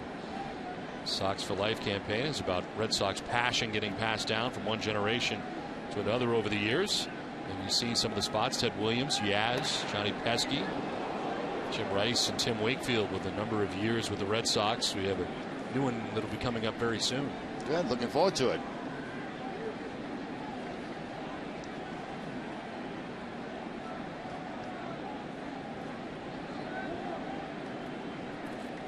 Relatively close play on Reddick last time. Cologne is going to check again, and back is Reddick. Not as close this time. Certainly Red Sox fever was passed down to me through my grandfather, father, and here I am still around. Incredibly.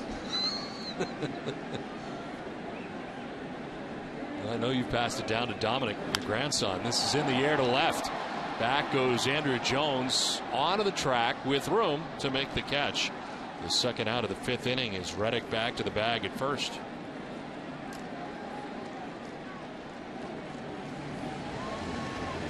So 2 outs and Jacoby Ellsbury coming up.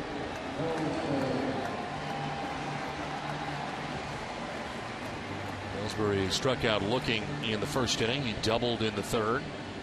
Double in the 3rd inning produced his 66th RBI of the year.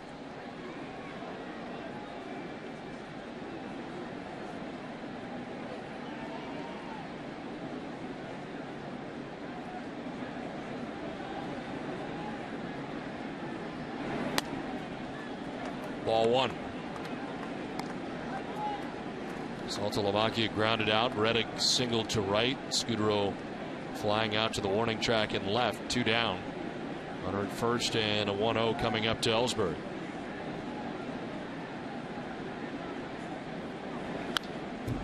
Ball and a strike.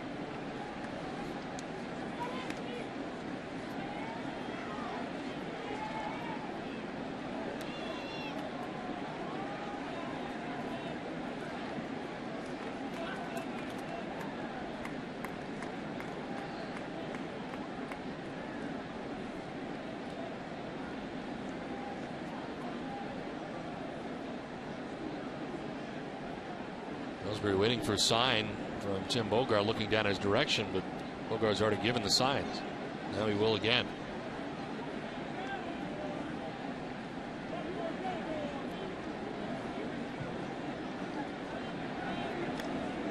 In case where something might have been on and somebody missed the sign, that's why they go through them again. And maybe if they were putting something on, they've taken it off.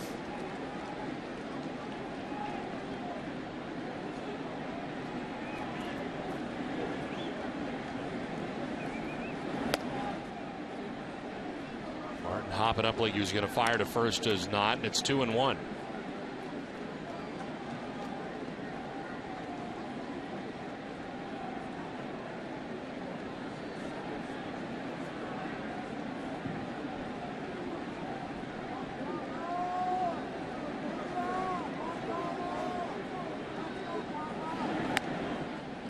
A lot of power for the 2 center fielders in this game. Curtis Granderson, who has 28 home runs this year, and newfound power of sorts for Jacoby Ellsbury, whose former career high was 9 home runs. And here we are on August the 5th, and his new career high is now 18. Strike 2, full count. Cologne not going with the fastball on the 3-1 count, goes to the slider to the outside corner to pick up the strike and run the count full. So Reddick will be off at first base on this 3-2 count.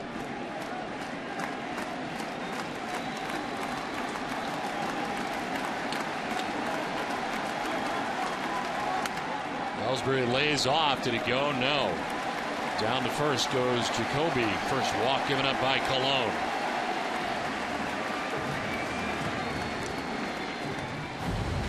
It's time now for the Coors Light Freeze Cam. Eduardo Nunez back in the 3rd inning, takes out Dustin Pedroia at second base. Didn't start sliding till he was past the bag. Coors Light Freeze Cam was brought to you by Frost Brewed Coors Light, the world's most refreshing beer. Walk for Jacoby Ellsbury. Josh Reddick moves up to second base, 2 on, 2 down. And Dustin Pedroia, the batter. He takes strike 1. Pedroia grounded out to second base in the 1st inning, flied out to right in the 3rd.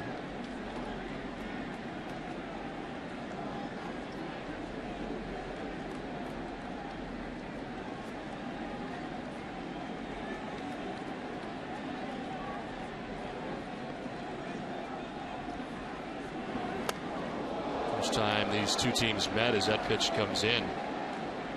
Back here at Fenway Park to begin the season. Dustin Pedroia 9 for 13 in that series, was absolutely on fire. He is 0 for 2 in the game tonight, in game 1 of this series in August.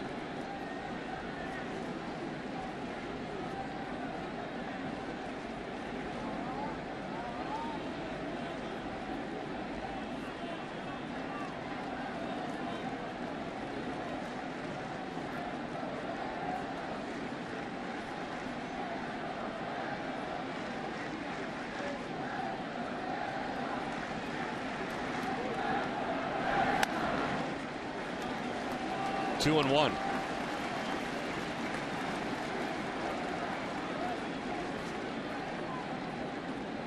Cologne has always been a deliberate worker, especially with men on.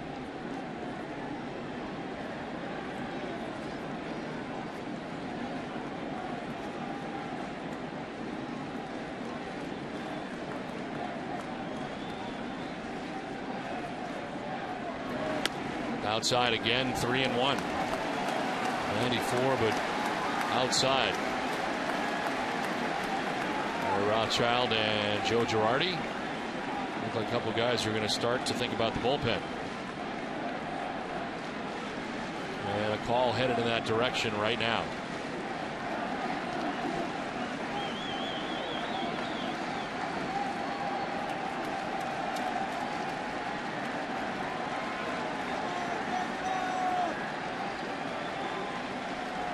Three-one pitch to Pedroia with 2 men on. He is in there for strike 2, full count.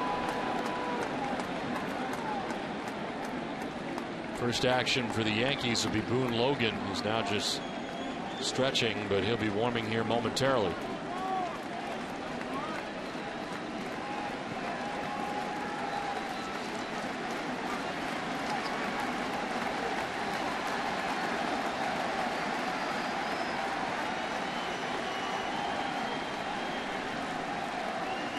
With 2 outs and 2 on, they will be running on a 3-2 pitch. 25th pitch of the inning, and it's foul. Pitching line for Bartolo Colon brought to you by Lexus. 4 2/3, 5 hits, 2 runs, a walk and 2 Ks. And he is now 93 pitches deep in his outing. He's just working here in the 5th.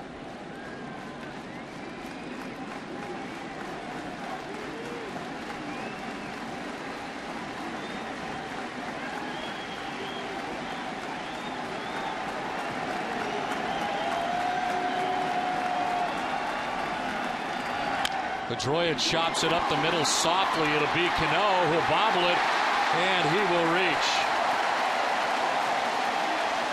Cut in front of Jeter, knocked it down. It's a base hit, and the Red Sox have him loaded. Now, once that ball got by Bartolo Colon, there was going to be no play for anybody at any base. And Dustin Pedroia picks up the base hit. They were not going to be able to get a force play at second, no play at third, and no play at first.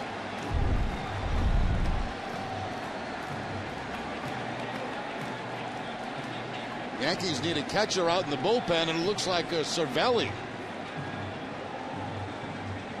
heading out in that direction.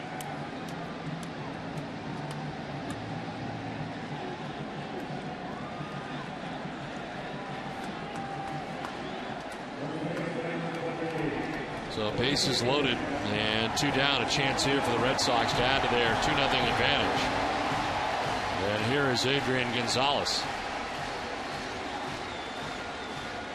Grounded out in the first inning, flied out to left in the 4th. He's 0 for 2, and here comes Joe Girardi.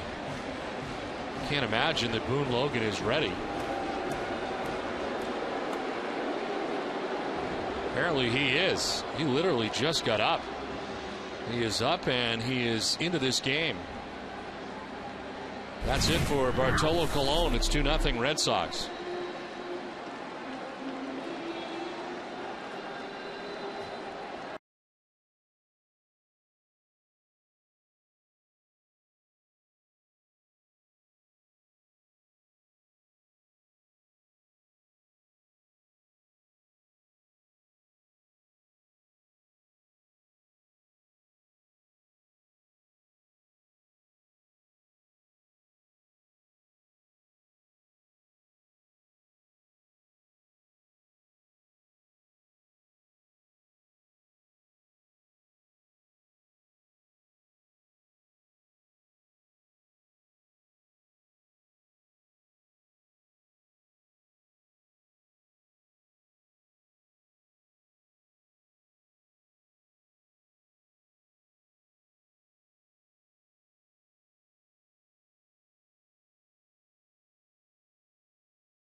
Looking for some serious summer fun? Look no further than Foxwoods. All summer long, Foxwoods has something for everyone. From hot pool parties to free concert series to dining and spa specials, Foxwoods is your summer hotspot.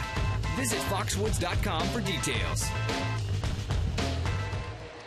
2-0 Red Sox on top of the Yankees. Bartolo Colon leaves with 2 outs and the bases loaded. This call to the bullpen is brought to you by your New England Ford dealers. And into the game is Boone Logan.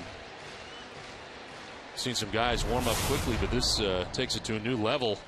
Logan's 42nd appearance, 2-2 with a 3.18 earned run average. 28 1/3. He struck out 29, and opponents hitting at 239 against him. He was stretching, throwing it in this game in a blink of an eye. In about 3.5 minutes. So bases loaded, 2 down. Adrian Gonzalez, the batter.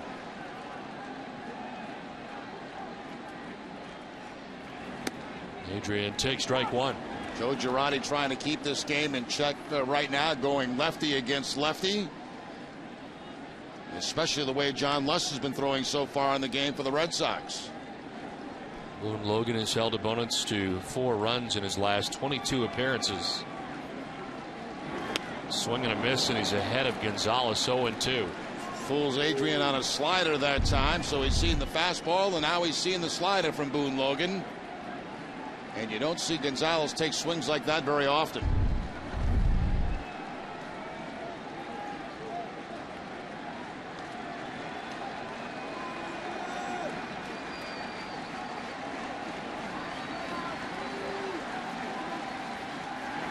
Gonzalez strikes out, and the Red Sox will leave him loaded. Tough at bat for Adrian Gonzalez. It's 2-0 Red Sox. A Red Sox nation is made up of all kinds of people who have been fans for decades, years, and maybe even weeks. Of course, a lot of people say they're born Red Sox fans, and others recall hearing or seeing Red Sox games while in their high chair. NESN has its own take on a famous commercial. Stay tuned for the debut of the newest Sox for Life.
Do what the Red Sox did. Turn to Frank Webb's Bath Centers, the showrooms of FW Webb. Find a showroom near you at frankwebb.com. It's 2-0. Red Sox on top of the Yankees. What'd you think, Jerry? Pretty good. I love when kids talk. The young man's name is Dimitri Breton. He's from the North Shore. And that'll be running again later in the game. So in case you missed any of it, this one is grounded foul. And after the game, stay with us for behind the scenes look at how they make him talk and how the baby talks and how they did it. Also sounded like you in the promo, too. Yeah, I think they mixed me in there in the Yeah, background. they got you in there. If you want to see that commercial again, go to NESN.com or YouTube and search Talking Red Sox. Dimitri is 22 months old, and he does a lot of the same hobbies you like to do, Jerry. He rollerblades, ice skates. Sleeps.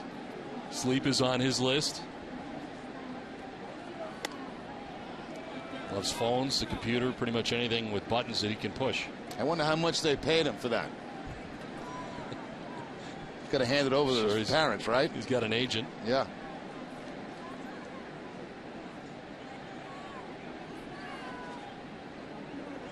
Eduardo Nunez fouls it back, and the count hangs at 2-2.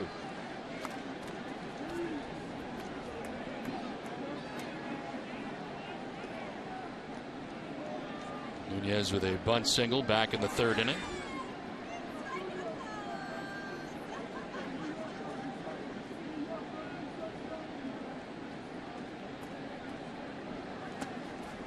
Full count now. Lester has 7 strikeouts through the first 5 innings and 2 walks, has given up only 2 hits.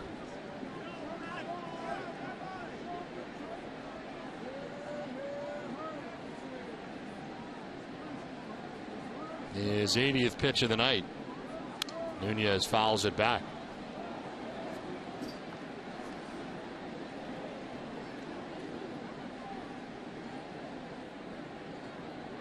Best opportunity for the Yankees was the second inning with 1 out. Swisher singled, Jones walked, and it was 2 on, 1 away. But Lester then got Martin to pop out, Posada to strike out. Only time tonight the Yankees have had 2 base runners.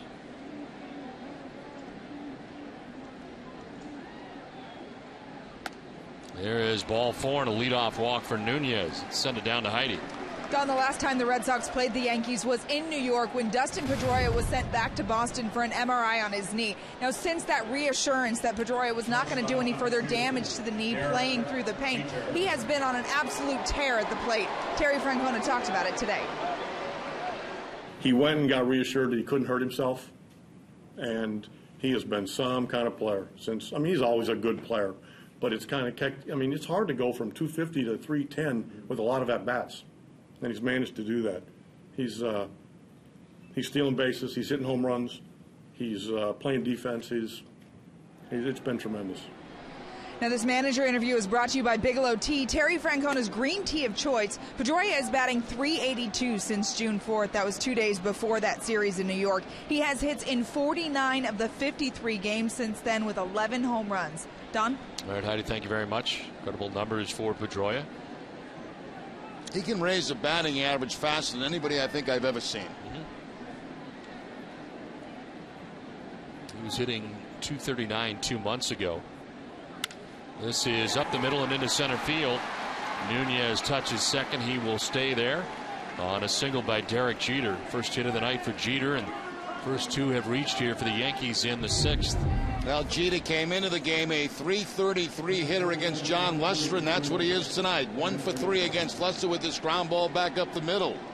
So the Yankees have a couple of men on with nobody out. Bit of a momentum shift here after the Red Sox had the bases loaded and could not score.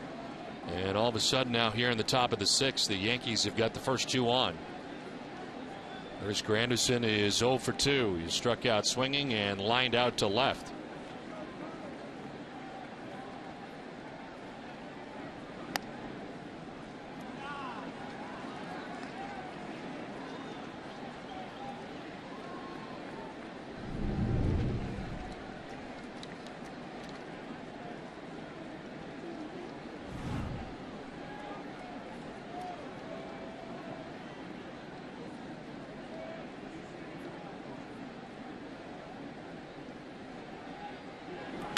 Anderson fouls it off, and it's 1-1.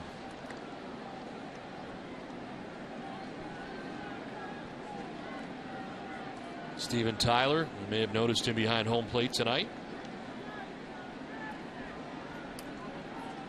I think he noticed himself on TV. Tip of the cap.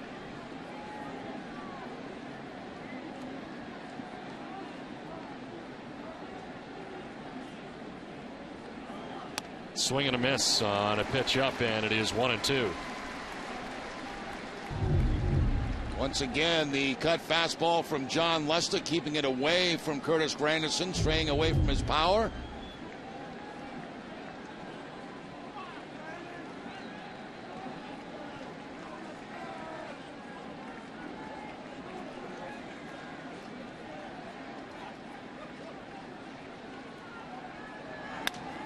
Line into left center field, a base hit. Nunez being waved around. He will score, and the Yankees are on the board here in the 6th inning.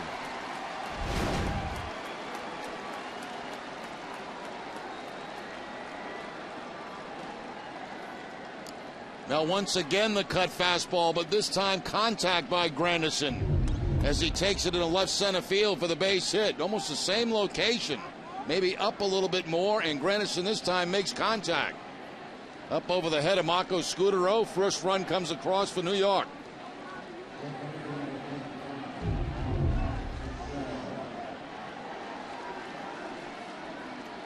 So 2 on and nobody out. The walk and 2 base hits led to the Yankees' first run of the night, and now Mark Teixeira struck out in the 1st inning, grounded out in the 4th. He is 0 for 2.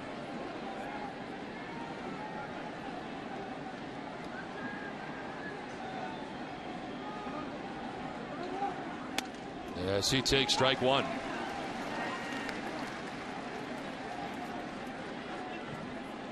Yankees had 2 hits in the game coming into this 6th inning, and they've got 2 hits in the inning. Jeter at second, Granderson at first, and nobody out.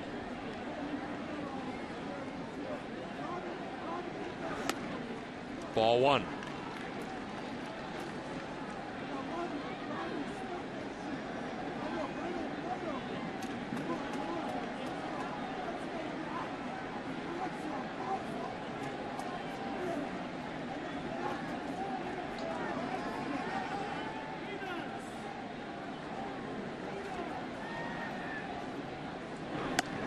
Up and away for ball 2, and it's 2-1.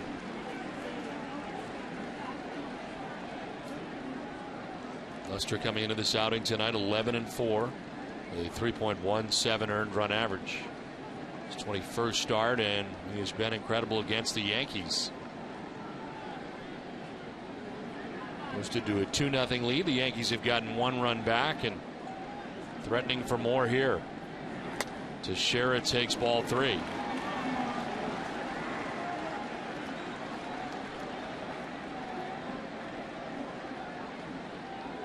7 3-ball counts in the night for Lester as Robinson Cano looks on.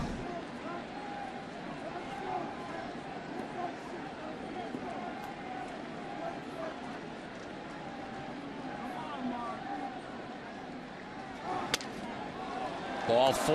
Lester wanted that, but instead it loads the bases. 2nd walk of the inning, 4th of the outing for Lester. And it's Francona to go to the phone as Kurt Young goes to the mound. Like Matt Albers first off the bench. Pitching line brought to you by Ace Ticket, and John Lester working here in the 6th inning. 4 hits now, a run, 4 walks. 2 have come in this inning. 7 strikeouts and now 92 pitches deep. And it is Albers who is first up for the Red Sox in the pen.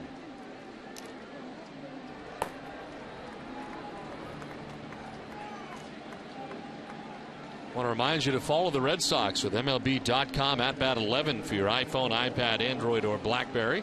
Get scores, stats, highlights, and live audio and more. Text @bat to 31826 or visit redsox.com for details. Bases loaded, nobody out for New York. Red Sox had them loaded in the bottom of the 5th and could not score. The Yankees have gotten a run back and have a chance to at least tie it up as Cano fouls it off. He's had no luck with Lester in the game tonight, striking out twice. That's with Jeter at 3rd, Granderson at 2nd, and Teixeira at 1st.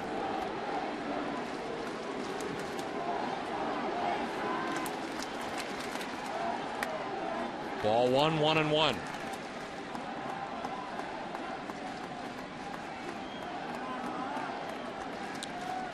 Prior to tonight, the last 3 starts, Lester had 4 walks combined in those 3 starts. But here tonight, he has 4 walks and 2 have come in this inning. Very unusual for John Lester. Ball 2, and Lester wanted that. Well, it's just a very difficult lineup to pitch to. You have to be very careful with him.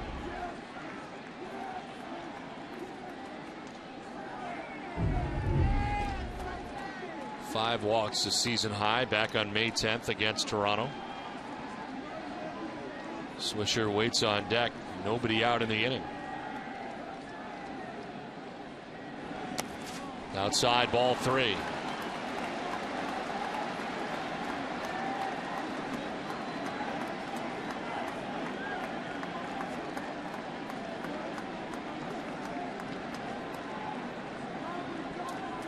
Well, Cano, who has struck out twice tonight in this ball game, finally gets himself in a hitters count, 3-1. We'll see what Lester brings on this 3-1 pitch. Only 25 walks for Cano on the year.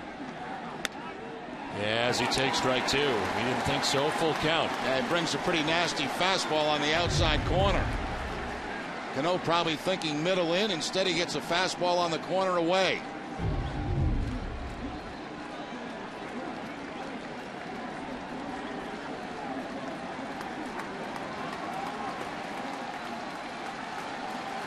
Bases filled with the Yankees. Nobody out in time call.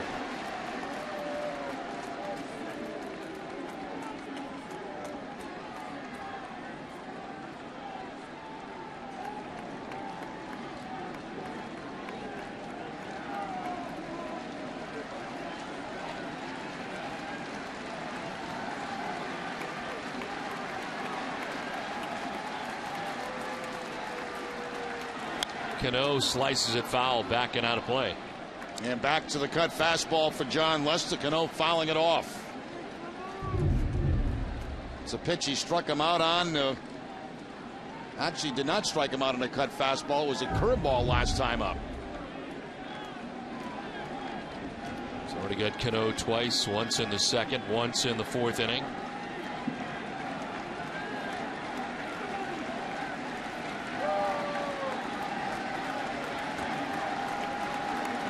Three-two pitch. Cano fouls it back.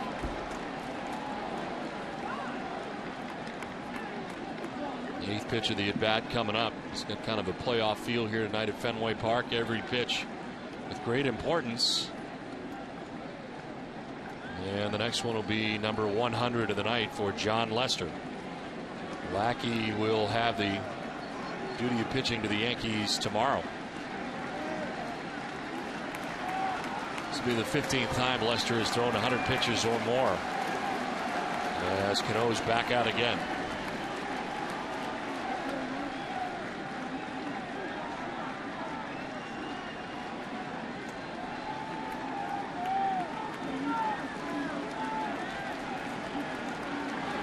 Cano taps it foul. Boston Red Sox baseball on NESN is brought to you by Southwest Airlines.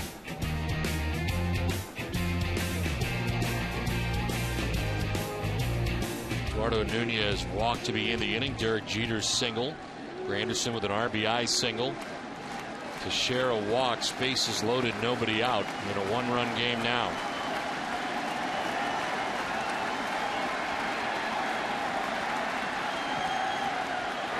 Cano hits it on the ground to second. Pedroia to second for 1. On to first for 2. Red Sox will take that exchange as the run scores. Jeter from third. It's a 2-2 game. But 2 outs. Hey, you're exactly right, Don. That's an exchange the Red Sox will take. They'd gladly give up the run in a situation to get 2 outs. This could have been a big inning for the Yankees. Bases loaded. Nobody out. Big double play ball right here. Teixeira trying to break up the double play. He can't get to Scudero.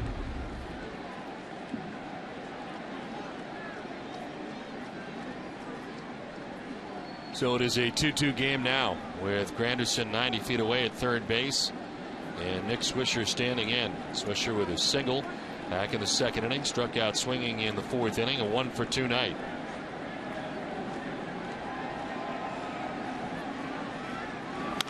And a ground ball foul.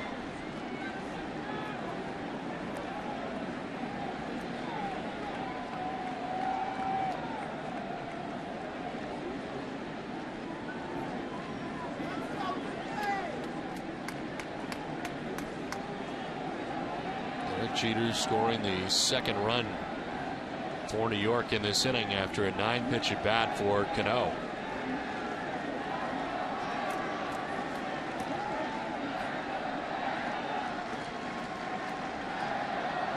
Go ahead run at third with 2 down. Here's an 0-1 pitch.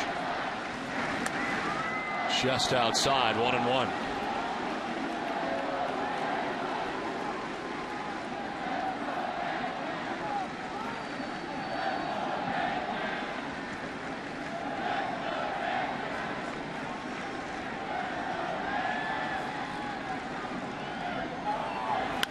On the ground down the line, it's a fair ball. Off the box as it grabbed a fan, and scoring is Granderson to put the Yankees on top 3-2. They'll award second base to Nick Swisher, and it's a 3-2 Yankees lead now.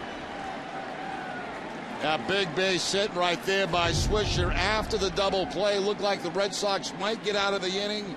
He gets the cut fastball from Lester and takes it right down the third base line. And that ball bouncing up into the stands for the double.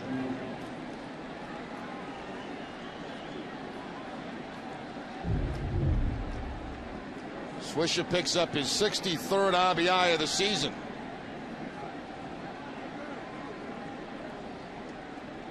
He's been hitting at .327 against lefties and takes this lefty down the line for a double and gives the Yankees a 3-2 lead. Now Andrew Jones, the batter, he's walked twice in the game tonight against Leicester.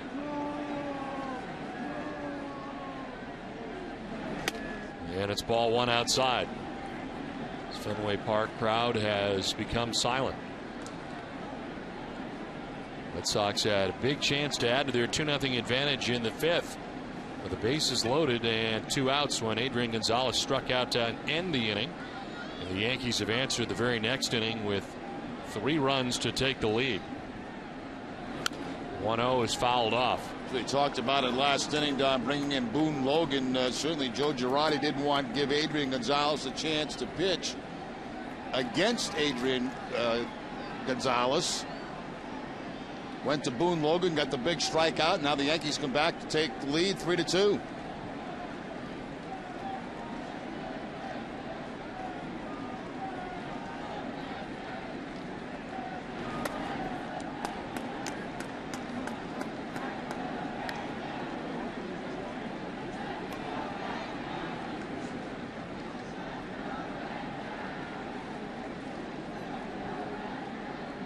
Next pitch will be the 35th of the inning for John Lester.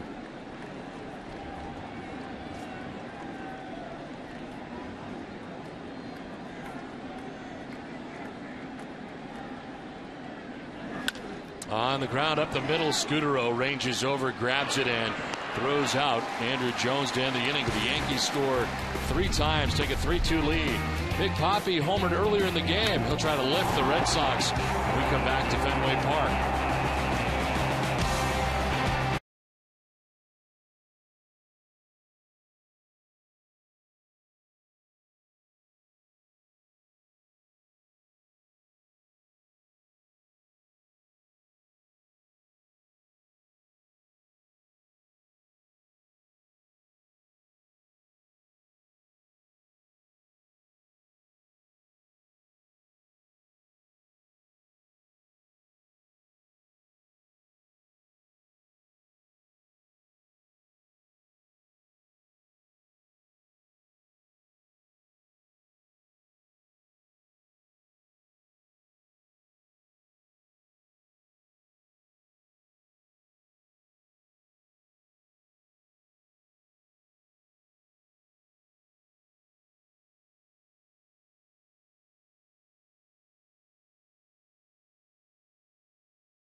All of us here at NESN and the Red Sox want to send out a special hello to Daniel Kribbe, a huge Sox fan who's here at Fenway tonight.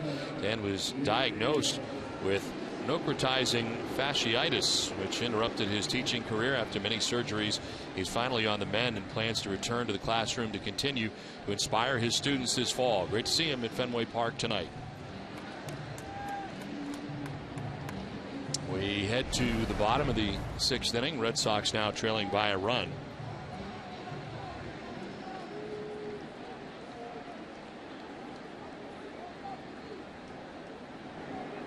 Kevin Youkilis, David Ortiz, and Carl Crawford. There is strike one to Kevin Youkilis as Boone Logan returns to the mound after a lengthy wait, but it's his big strikeout of Adrian Gonzalez that gave the Yankees a chance to go to work offensively, and they did, coming back and taking a 3-2 lead.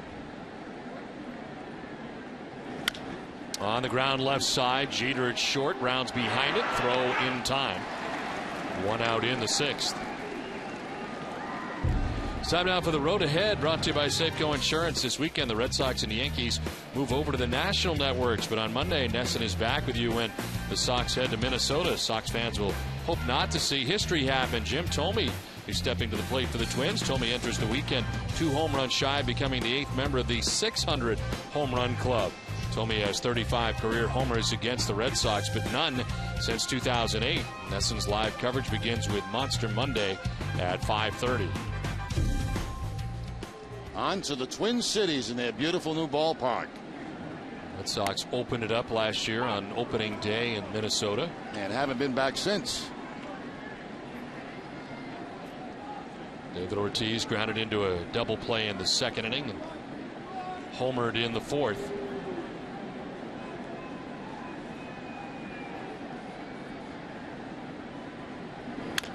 Chops it foul and is down 0-2. Well, David coming up with 2 outs in the 4th inning. His 21st home run of the year. Clear the bullpen and into the bleachers.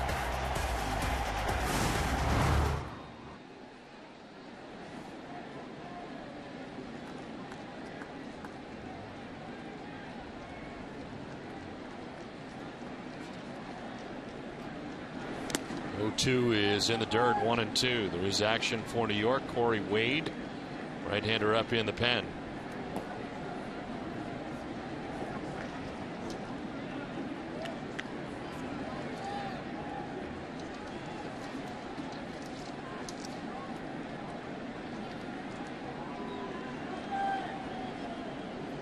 Four and 2/3 tonight from Bartolo Colon, who gave up 2 runs and is no longer on the hook for this game.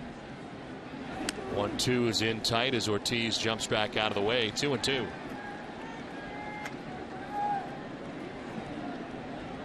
Matt Albers continuing to warm in the Boston pen. Lester at 108 pitches through the first 6 innings.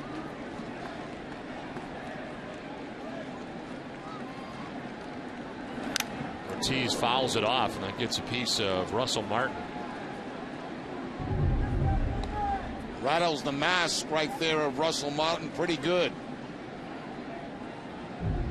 Shake off the cobwebs, put the mask back on, and throw down some more signs.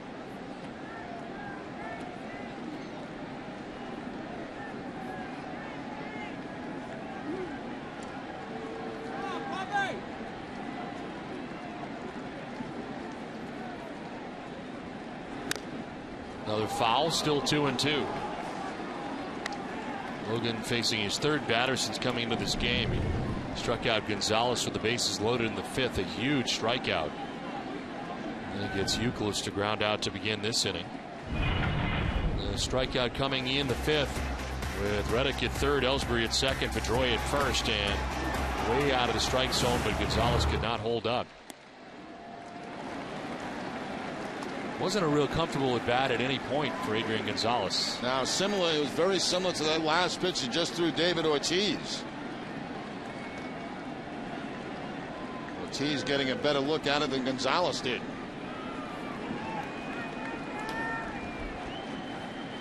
Swing and a miss. Ortiz strikes out for the 2nd out of the 6th inning. Now there's the breaking ball again, the slider. from Boone Logan to pick up the strikeout against Ortiz. So that's been an effective pitch both against Adrian Gonzalez and now David Ortiz.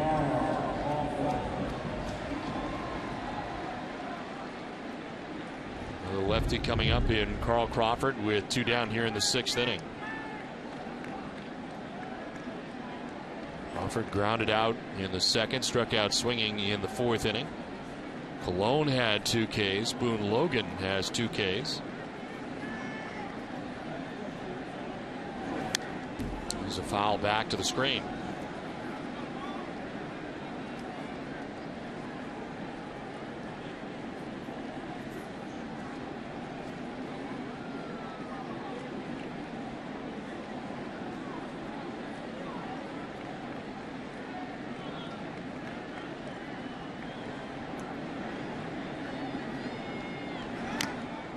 Foul tipped, 0-2. Arbor Coat exterior stain by Benjamin Moore, a revolutionary waterborne stain that outperforms the best oil-based stains on the market. Find Arbor Coat at your local Benjamin Moore retailer.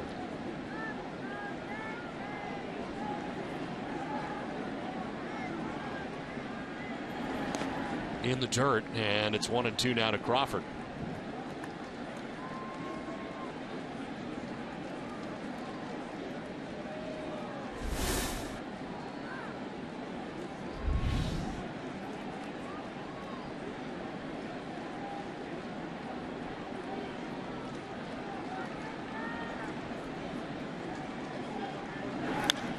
In the air down the left field line, and this will fall foul into the first row of seats down the left field line. Well, the Red Sox playing some good defense in this game tonight. In the 2nd inning, Salt Lamacchia throwing out Derek Jeter at second base. In the same inning, Kyle Crawford going into the dive to take a hit away from Grandison. And then the double play ball, a base running mistake by Andrew Jones, and the Red Sox pick up a double play there, but still trailing the game 3-2. Crawford sends this out towards the gap in right center field. It'll get down.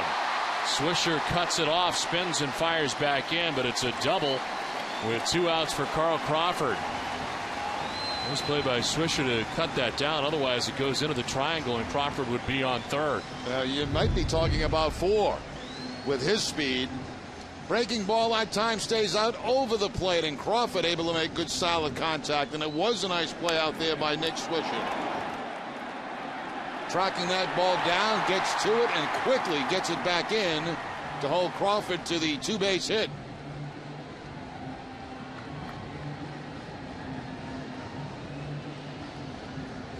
Third double in the last 5 games for Carl Crawford, as that'll do it for Boone Logan.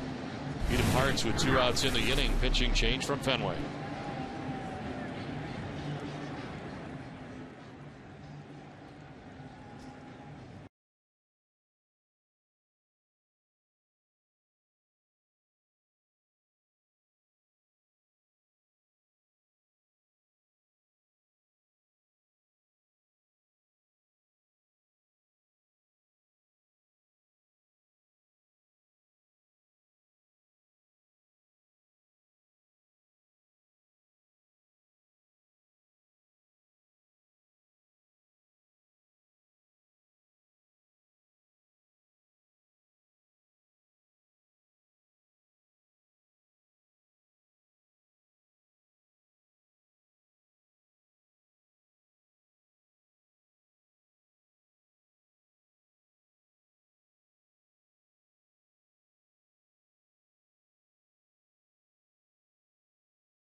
Sunday's all-new Ultimate Red Sox Heidi Watney, presented by Arbella Insurance, features newcomer Eric Bedard to sit down with Theo Epstein, the best plays of July, and much more.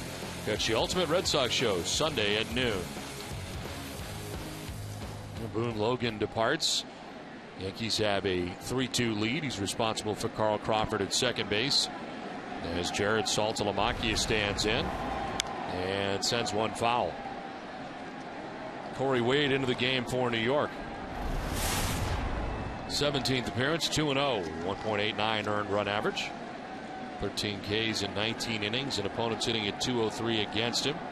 Last worked on Wednesday night at Chicago, won an inning and 2/3 of perfect work, and got his second win out of the pen. Jumps ahead of Saltalamacchia, 0-2. So far, 2 off-speed pitches, the breaking ball and the changeup to Saltalamacchia with that man in scoring position. Tying run in scoring position with 2 down here in the 6th inning.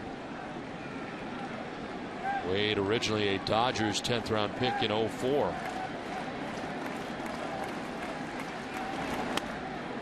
Signed by the Yankees as a minor league free agent June 13th, and was working at AAA Scranton.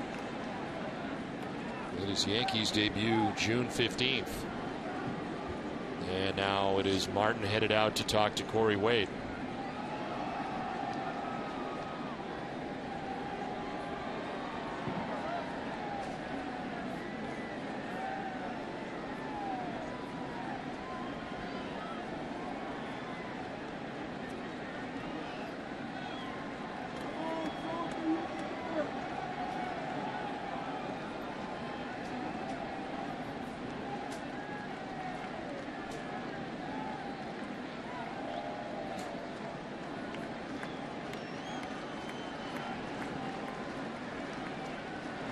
Saltalamacchia stays alive, still 1-2. Again, Saltalamacchia has not seen a fastball yet.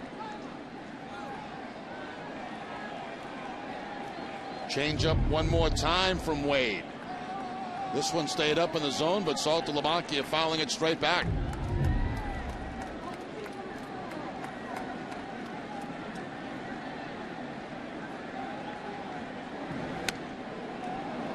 Framed by Martin, too far inside.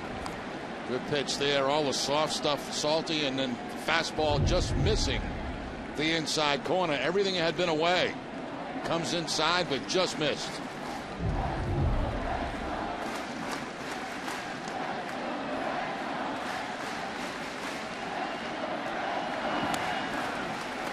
Three and two now to Saltalamacchia.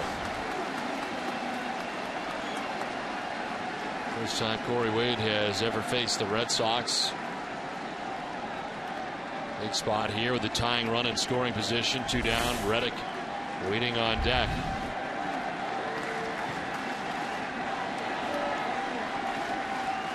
Saltalamacchia hits a one-hopper at Teixeira. He'll take it to the bag, and that will end the inning. Red Sox lead Crawford at second base. We've played 6, 3-2 Yankees.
Eastern Bank, we believe something as simple as your checking account should come with a lot of strings attached. Eastern Free Checking, see just how good a checking account can feel. Back at Fenway, where the Yankees have a 3-2 lead, it's on to the 7th inning, and John Lester's night is over after 6 innings tonight, as it is Matt Albers into the game to pitch the 7th, his 37th appearance. 3-3 with a 2.25 earned run average. 44 strikeouts to 18 walks, and opponents hitting at just .214 against Albers. Small one to Russell Martin, the Yankees catcher. Leads it off in the 7th.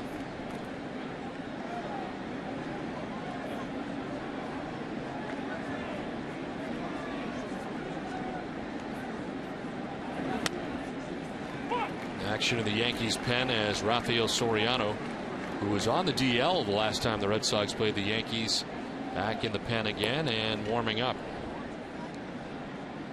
He's made his 18th appearance on Wednesday.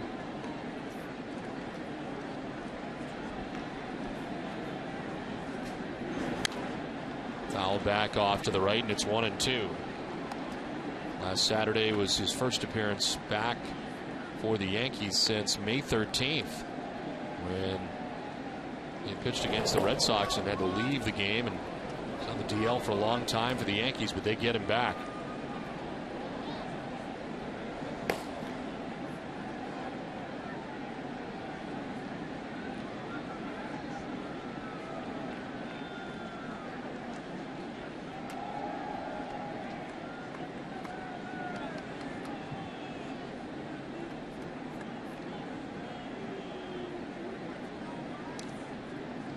One-two pitch from Matt Albers. Foul to the dish, 1-2. So John Lester tonight, 6 innings, 5 hits, 3 runs. They all come in the 6th inning. Walks for 2 of those walks coming in the 6th inning. And he strikes out 7 batters, 108 pitches for Lester tonight, 64 strikes. And is on the hook. 5 shutout innings from Lester in this game, but has trouble in the 6th inning. 1-2 is a one-hopper that explodes on Pedroia, but he picks it and throws out Russell Martin. It's time for a game break, and Tom Caron, TC.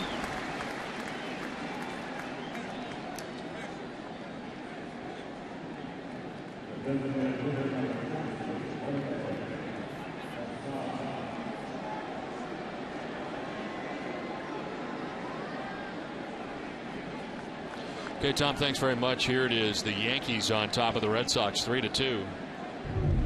Well, nice play by Dustin Pedroia. This ball hit on that very short hop right there. Pedroia playing it off to his left just a little bit, and then plenty of time to get Martin at first base.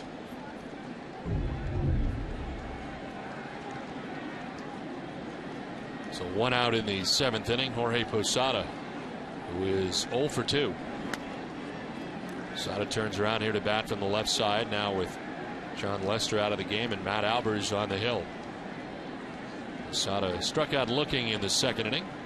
Flied into a double play in the 5th.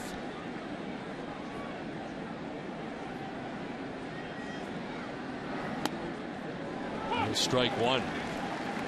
Left-hander Randy Williams now warming in the Red Sox pen.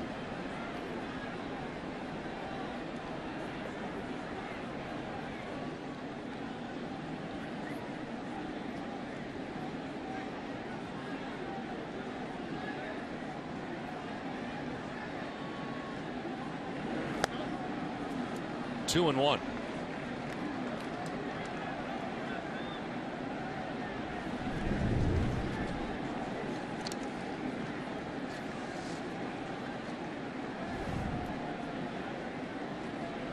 Albers gave up a solo home run in the 9th inning on Monday. Jason Kipnis took him deep as Posada swings and misses. 2-2. It's just 2 home runs allowed by Albers in his last 72 games. And he snapped a scoreless streak for him of 13 1/3 in the last 10 outings for Albers, who's been incredibly valuable for Terry Francona this season. Posada strikes out for the 2nd time tonight. First K for Albers, 2 down in the 7th inning. Excellent movement on that fastball from Matt Albers, running away from Jorge Posada. Saltalamacchia reaching out and catching it in the webbing of the glove. That ball moves so much.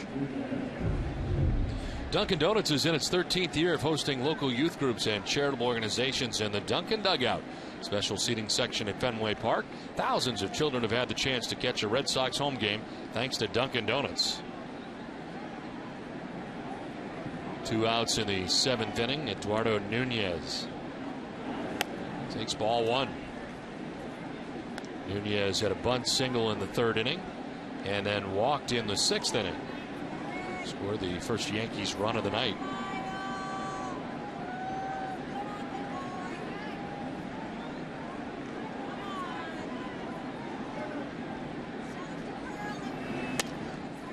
Two and 0.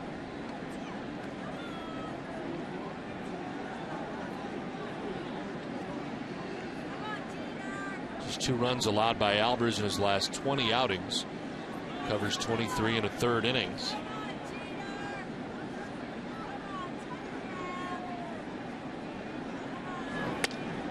Ball 3, 3 and 0.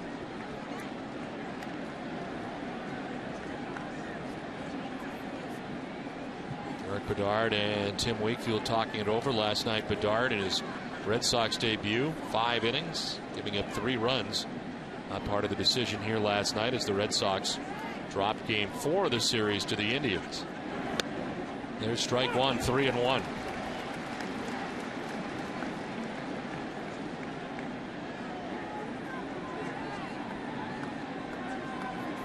Top of the Yankees order, Derek Jeter waiting on deck.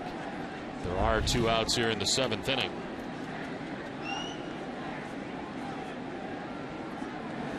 Ball 4 and Albers walks Nunez. 5th walk given up by Red Sox pitching in the game tonight. And second time they have walked Nunez. He's also got the bunt base hit. I would expect him to try to steal here with 2 outs in the 7th inning. He's got 16 on the season. Immediately following the game, stay with us for WB Mason Extra Innings Live with TC, Peter, Eck, and Heidi. And a breakdown of John Lester's outing, including his take on tonight's performance. Plus, they'll have the manager's perspective in the From the Press Room segment.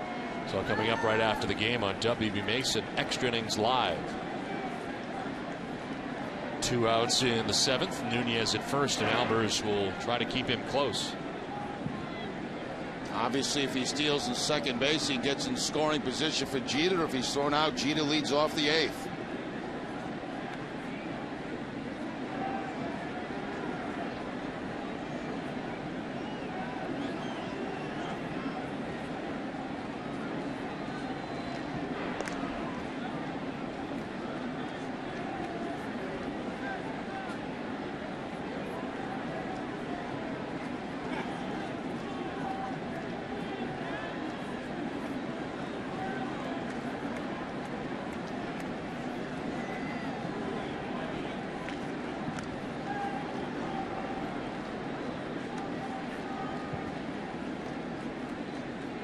Russell Martin grounded out to second. Posada struck out swinging. Albers walks the number 9 man in Nunez. 2 outs, runner at first.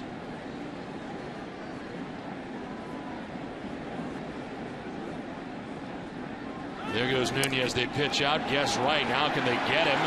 Yes, they can. Pedroia applies the tag. Saltalamacchia is thrown out his second would-be base stealer. It's 3-2 Yankees. Let's check in with your need to know with Nessa Daily, presented by Sun Life Financial. Here's Randy Scott.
It's time now for tonight's Twisted but True Fact of the Game. Tuesday night, Kyle Sager started his day with a AAA Tacoma. Sager spent this afternoon starting at third and going 0 for 5 with 2 strikeouts in Tacoma's 6-2 loss. After the game, he received a call informing him that he'd been called up to the Mariners, so he and his fiancée made the trip south to Safeco Field for the Mariners game with the A's. Sager got another crack at his first hit of the day as a pinch hitter, but ended up striking out in his second league of the day. Team results were better, however. The Mariners won 4-2. Played 2 games, 2 levels, 1 day. Twisted Tea Hard Iced Tea is refreshing hard iced tea. It tastes like real iced tea. Be a little twisted. Josh Reddick leading it off. And there is strike 2, 0-2. Brett Gardner checks in left field as Andrew Jones comes out of the game. New pitcher is Rafael Soriano. His 19th appearance, 1-1 with a 4.76 earned run average. 3rd appearance since coming off the disabled list. Reddick pops it up, foul ground. Nunez by the seats makes the catch. Let's send it down to Heidi. Well, Don, Terry Francona announced the rotation moving forward. Facing the Yankees this weekend is John Lackey and Josh Beckett. Then Monday, Tim Wakefield will take the mound in Minnesota with Eric Bedard going Tuesday, followed by John Lester. Andrew Miller will get some downtime after throwing 71 pitches yesterday. He will be available in the bullpen in a few days and prepare to make a start in that 3-game series over 2 days against Tampa next homestand. Don? All right, Heidi, thank you very much. Fox tomorrow, ESPN on Sunday. And Andrew Miller last night, as Heidi mentioned, the 71 pitches, 3 innings last night, and he will get some downtime. And the Red Sox will get plenty of road time over the next couple of weeks. Trip out to Minnesota and then Seattle back home for 3 games against Tampa, then off to Kansas City and Texas. Line to left, Gardner just into the game and in his tracks out there, makes the catch, 2 down.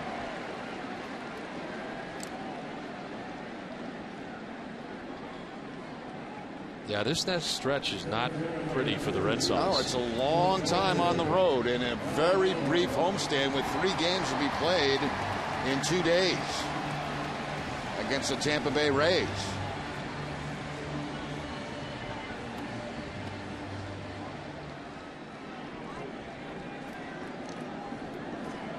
$14 of the next 17 beginning on Monday will be on the road.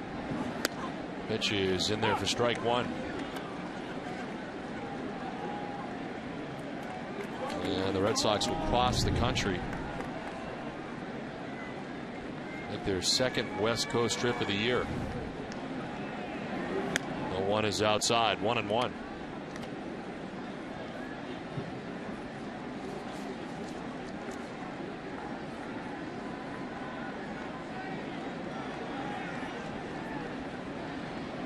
Soriano had 45 saves and 48 opportunities last year for the Tampa Bay Rays.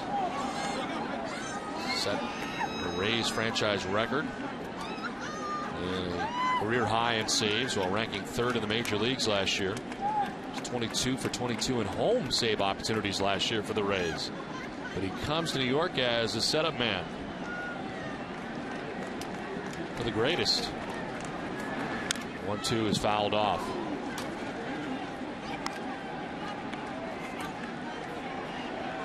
Mariano Rivera,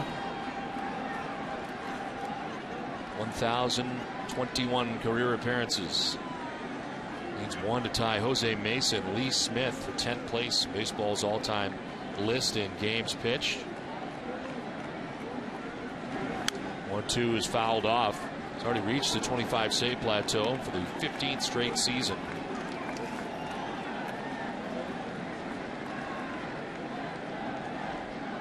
Second in the league in saves to Valverde. Papelbon tied for 4th in the league. Jonathan with 24 saves on the season. 1-2 pitch. Ellsbury strikes out.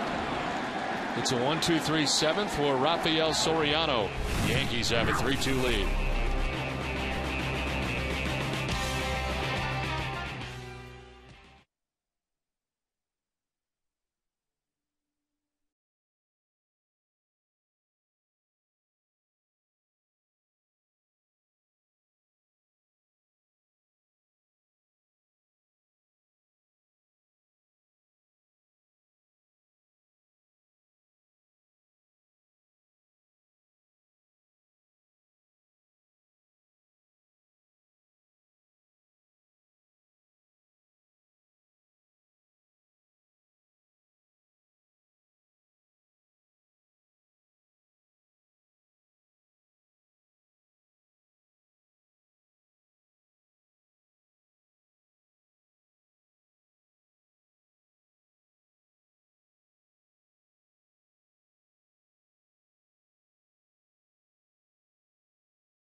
road trip with the Twins and Mariners.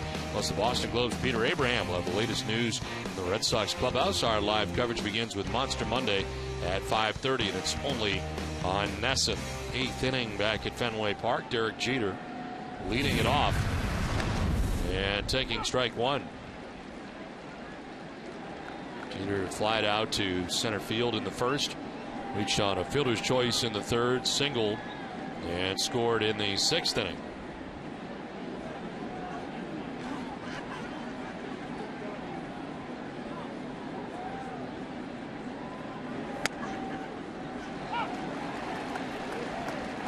Matt Albers pitched the 7th, starts the 8th.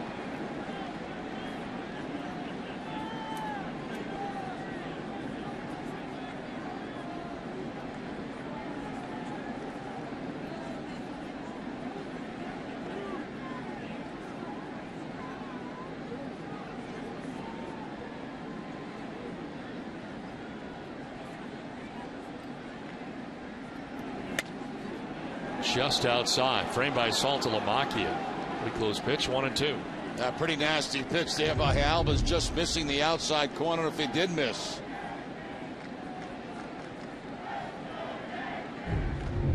Tough pitch for a hitter to lay off with 2 strikes on you.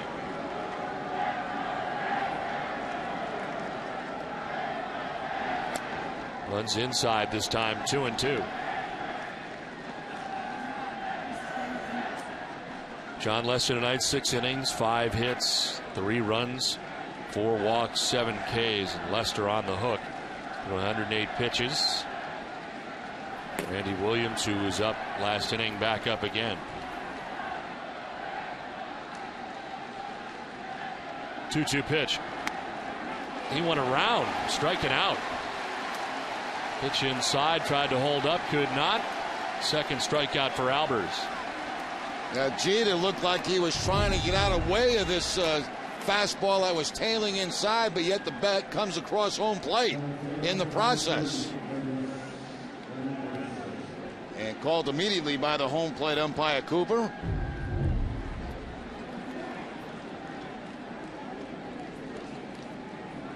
So 1 out here in the 8th inning. Curtis Granderson, the batter.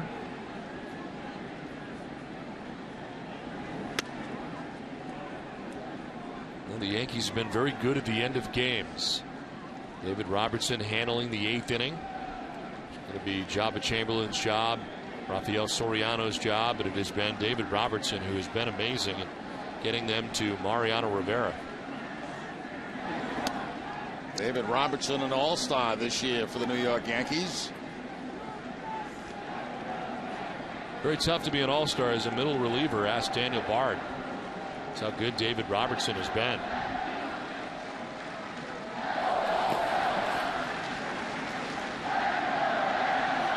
Generally, starters and closers take up a lot of spots on the all-star rosters.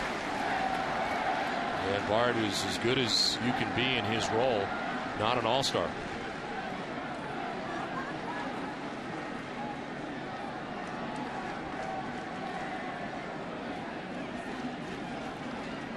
Granderson takes strike 2.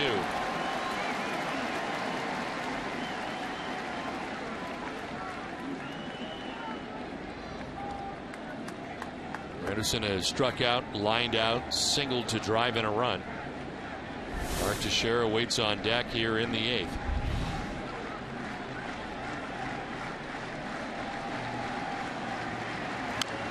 Popped up. Youkilis into foul ground. Makes the catch, 2 down. Coming up after the game, it's Granite City Electric Red Sox final with TC, Peter, Eck, and Heidi. The final word from Fenway, and a preview of the Red Sox upcoming 6-game road trip that begins Monday in Minnesota, plus highlights from around the majors, including Ubaldo Jimenez's Indians debut. It's all coming up right after the game, and it's only on NESN. 2 outs in the 8th as Mark Teixeira, his 4th plate appearance of the night. Teixeira struck out, grounded out, and walked.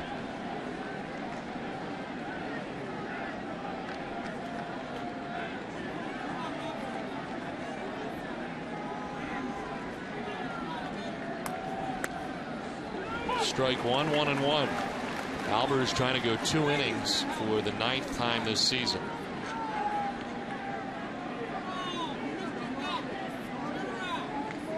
He's one of the last additions to the roster leaving spring training. One of the most valuable guys coming out of the pen. Popped up, short left. Crawford coming in. He will put it away. 7.5 done. Red Sox trail by a run, but coming up, Pedroia, Gonzalez, and Youkilis when we come back.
Dustin Pedroia gets cleaned out at second base.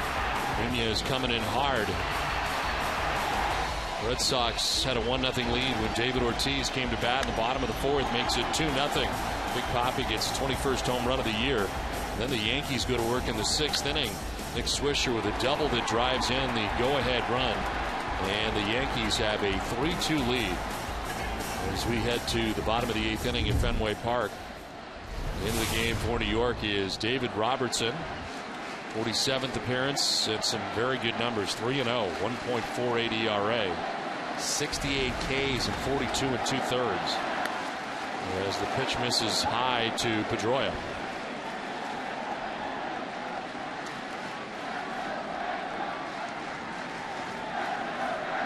Pretty similar in the way the Red Sox can shorten games from a bullpen perspective. They got a lead in the 8th and 9th. But some very good pitching in the back end of both of these bullpens. Exactly, Don, right. These bullpens kind of mirror one another, don't they? Very, very similar.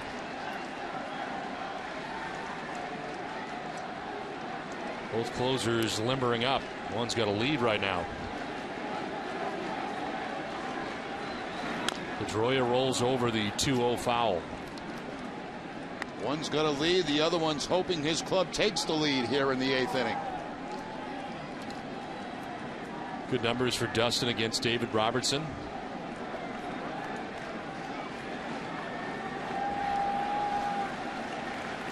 Dustin singled his last time up. It's a 1-for-3 night.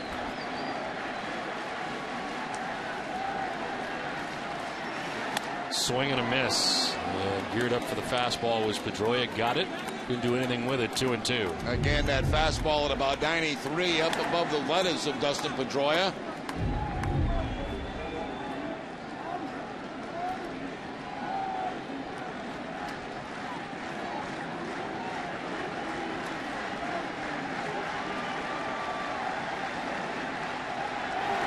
On the ground to third base. Nunez has got it.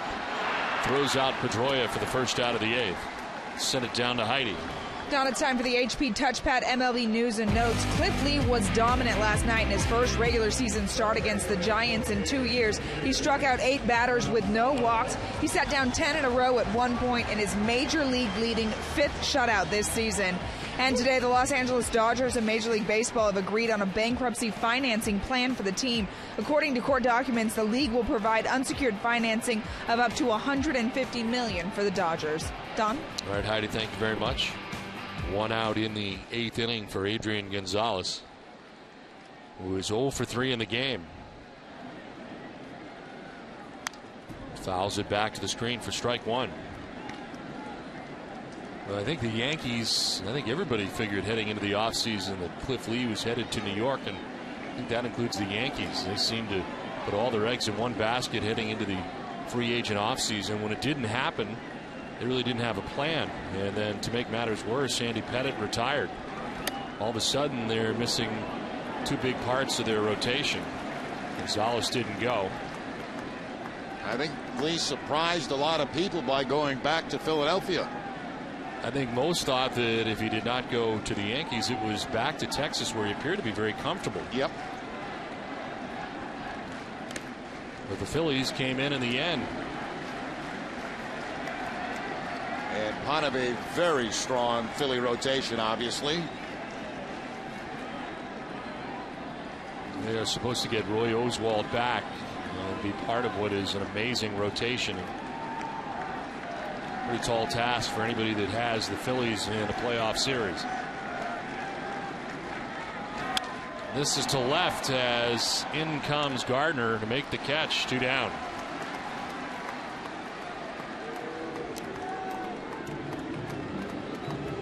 A very quiet night for Gonzalez, who is 0 for 4. His biggest at bat was in the 5th. The bases loaded when he struck out. Here he flies out, and there's 2 down in the 8th inning. Kevin Youkilis, a 1 for 3 night.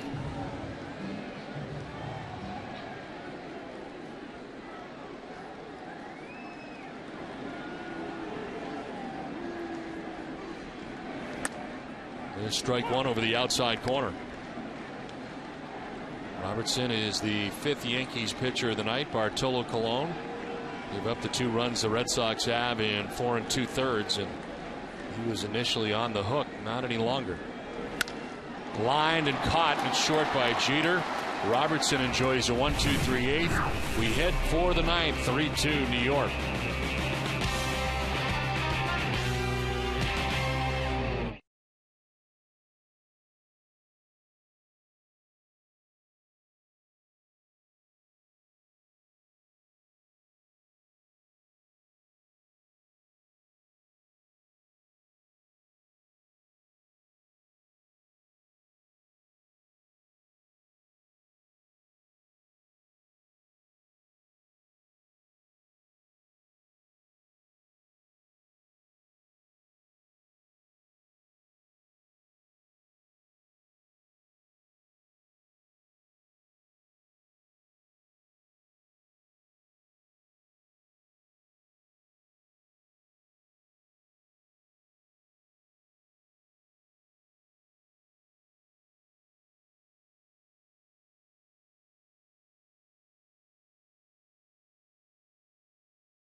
committed to helping the cause.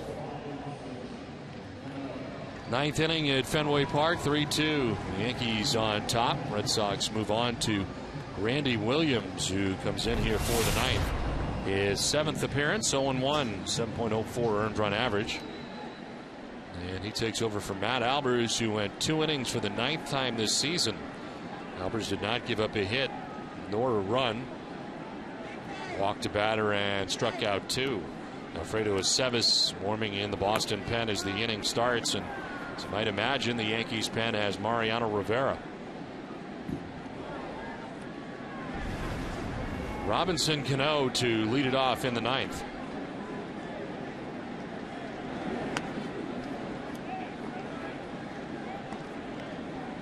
Cano 0 for 3, has struck out twice and bounced into a double play.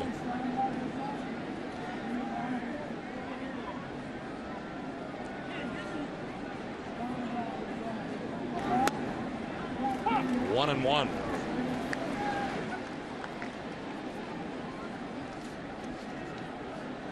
Randy Williams going an inning and a third on Wednesday against the Indians.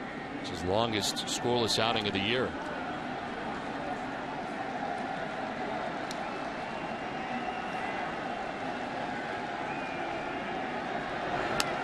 One is outside, ball 2.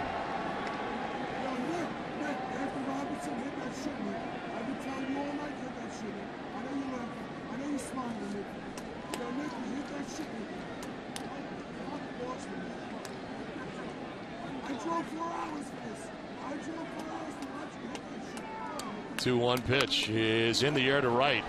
Reddick on the run is going to make the running grab. He got a good jump and kept on running towards the warning track and the wall to make the catch. Excellent jump out in right field by Josh Reddick.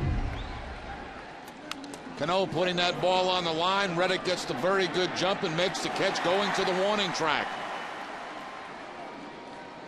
Looks like he had complete control of that the whole way.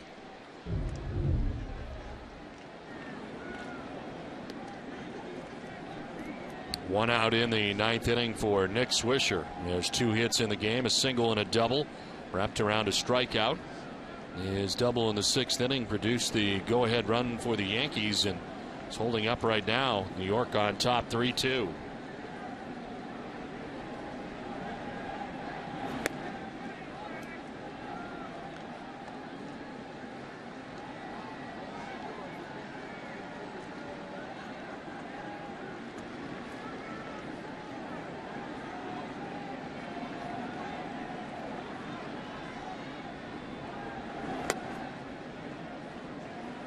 Two and 0. It was pretty close.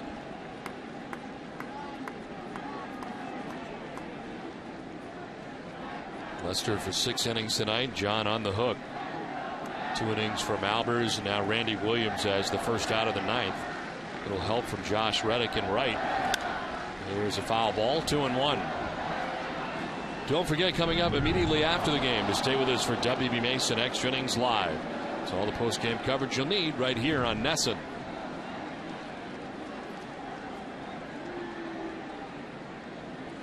Red Sox in the bottom of the 9th inning, scheduled to have Ortiz, Crawford, and Saltalamacchia bat, as it is 5, 6, and 7. Anticipated against Mariano Rivera.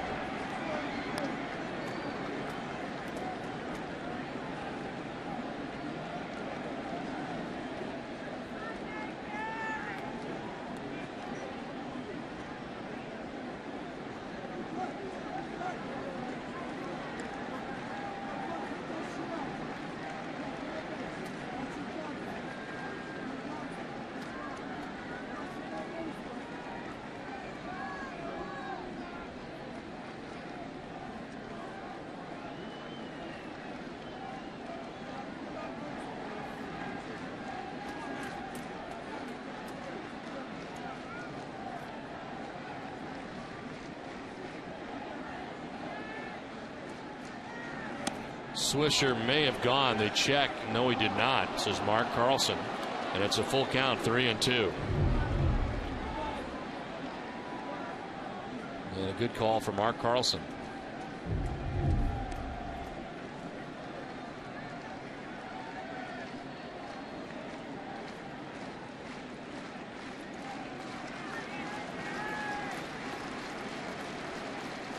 3-2 pitch to Nick Swisher.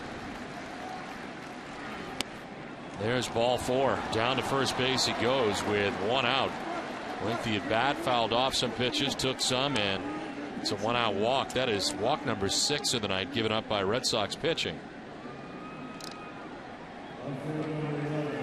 4 for Lester, 1 for Albers, and 1 now for Williams, as Brett Gardner bats for the first time tonight. Took over defensively in the 7th for Andrew Jones, who had walked twice and grounded out.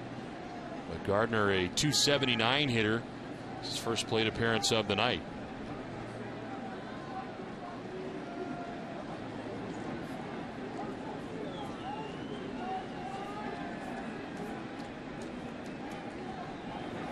Gardner takes strike 1.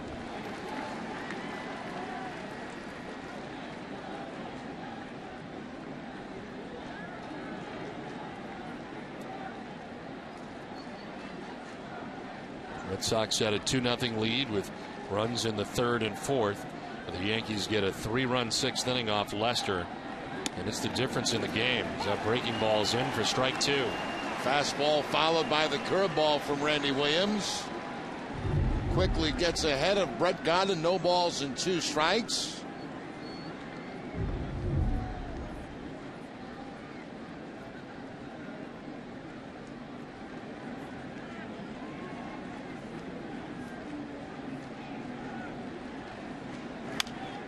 This one fouled back in behind the Yankees dugout. A nice catch. Fastball in that time. Gardner slapping it foul. See if Williams goes back to the breaking ball to try to put away Gardner.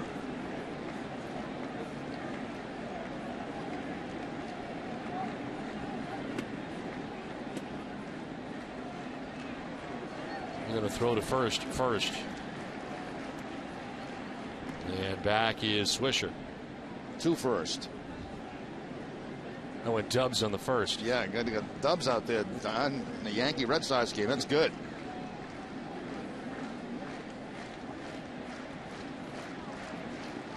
Now they're thinking along with you. A fastball up. The 0-2 pitch is not tantalizing enough. 94, 1-2.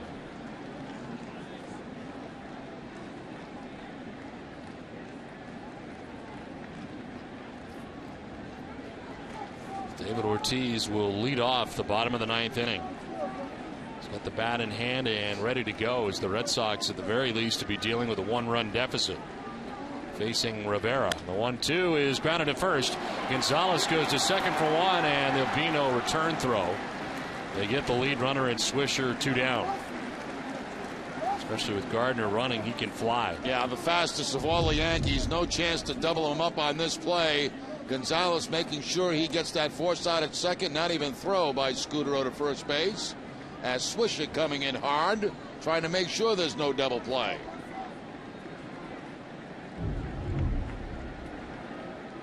Terry Francona with 2 outs in the 9th inning. He'll make the pitching change, and Alfredo Aceves will be coming in. It's 3-2 New York.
Sox 2 outs here in the top half of the 9th inning. And Russell Martin coming up to face a new Red Sox pitcher, Alfredo Aceves, his 33rd appearance. 7-1. Former Yankee has a 3.16 earned run average. Opponent's hitting at .212 against Aceves. Takes over for Randy Williams. With 2 outs in the 9th, and checks on Gardner at first base. He'll probably be trying to steal with 2 outs, try to get another guy in scoring position. It's been an 0-for-3 night for the Yankees catcher, Russell Martin, who has popped out, struck out, and grounded out, and is down 0-1.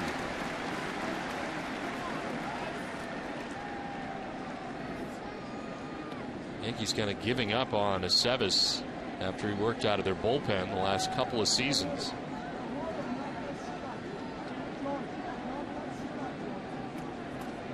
And he has been incredibly valuable for the Red Sox as it works out, and now pitching against his old team.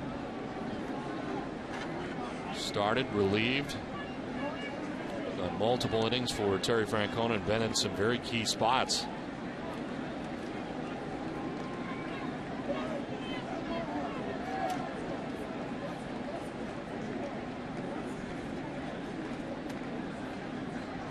Martin hits it towards left center field. On the move is Crawford. He'll get there.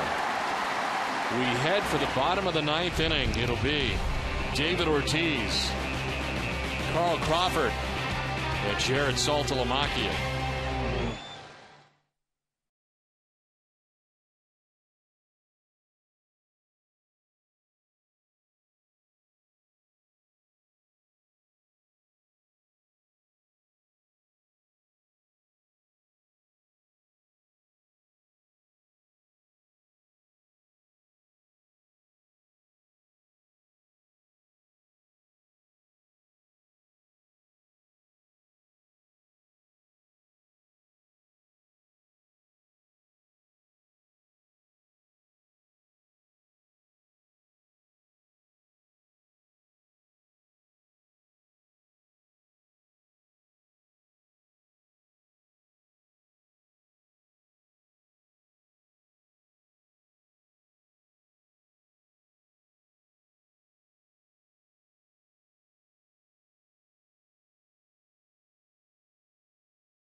Nesson is brought to you by Southwest Airlines, Toyota's official website for deals via Toyota.com, Grey Goose, Nissan, Sullivan Tire, Bermuda Tourism, and by Cholula Hot Sauce.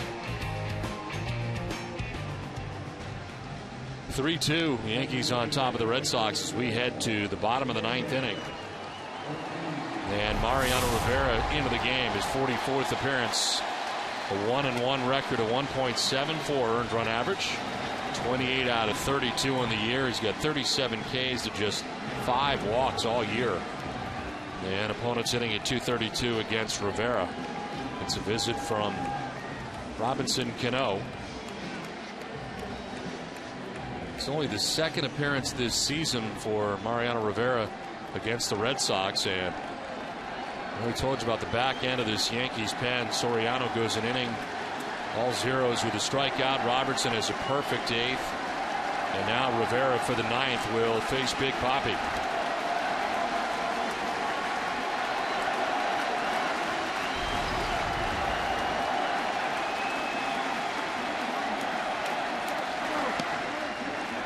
Ball one.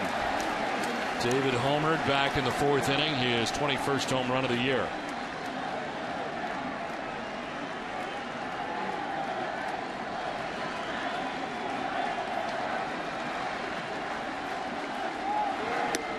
Ball two, 2-0.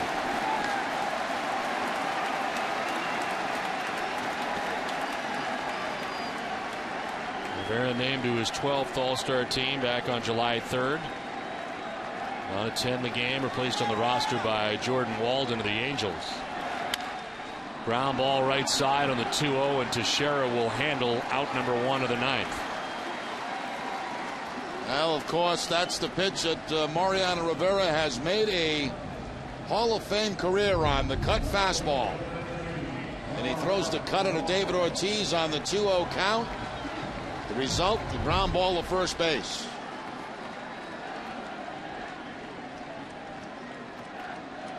Cano had been in first, now Jeter in to talk to Rivera.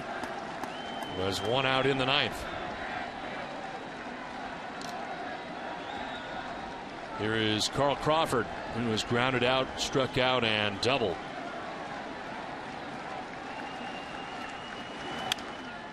Popped up, foul ground, should reach the seats, and will.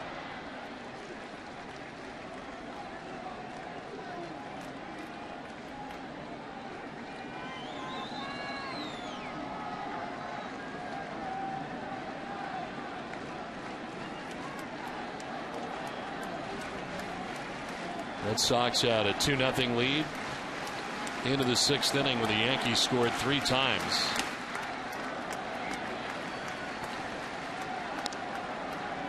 One bad inning tonight for John Lester, and it is the difference in the game. Crawford with good numbers against Rivera, waiting on a 1-1. On the ground is short. Jeter rounds in behind it. Off balance throw. In and out of the glove. And Teixeira couldn't pick it. And reaching is Crawford. It's a base hit. Tying run at first base with one out in the ninth. Yeah, Jeter knew he had to rush that play with Crawford going down the line. He has to go to his right, kind of circle the ball, surround it. The quick off balance throw is going to bounce, and Teixeira can't come up with it at first base. He comes up with it, Crawford's probably out. Pedroia loves it. Base hit.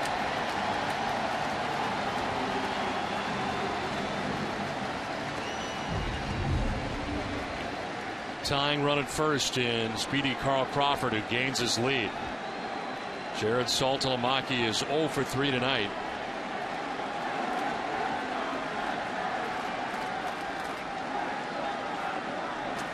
Swing and a miss. Big cut from Salty, and it's 0-1. Let's see if Crawford, who's probably got the green light, will be taking second base or trying to. There's the cutter again, is Saltalamacchia. This is Saltalamacchia's first at bat against Mariano Rivera in his career.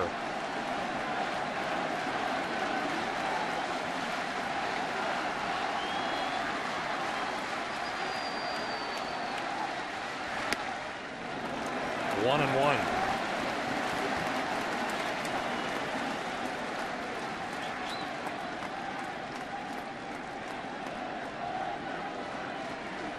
Last time the Red Sox had a base runner was the 6th inning.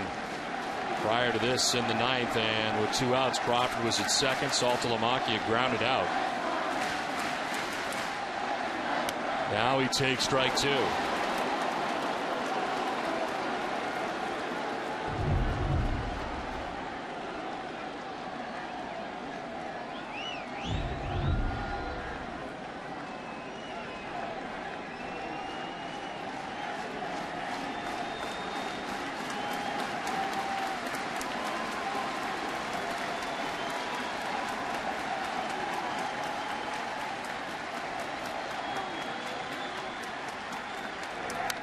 Fouled back, and it hangs at 1-2. Reminder to stay with us for Granite City Electric Red Sox final. Complete post-game coverage coming up after the game from our Nesson studios. Crawford has not yet tried to steal second base.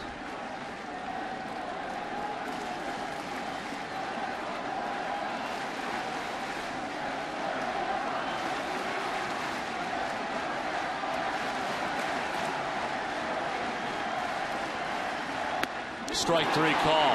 Saltalamacchia down by way of the K. 2 down in the 9th. He doesn't like it, but that's what Rivera does. He wears you out inside with the cutter, then he'll go outside with the cutter and pick up the outside corner. Everything inside to Saltalamacchia, then the cut fastball away.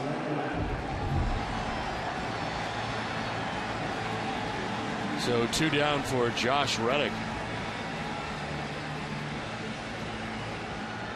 2 hits tonight, a single in the 3rd, a single in the 5th, both to right field. And he fouled out to Eduardo Nunez at third base in the 7th.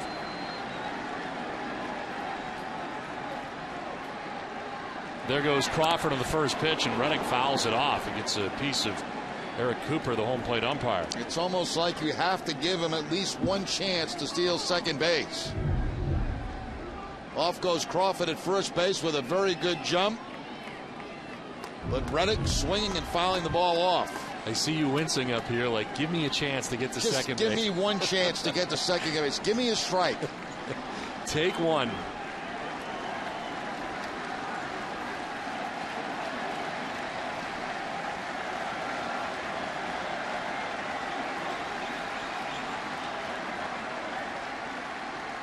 Crawford not going, and all of a sudden the Red Sox are down to their last strike.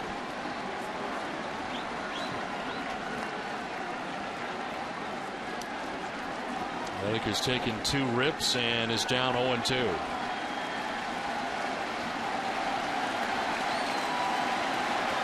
Fenway Park will stand as one.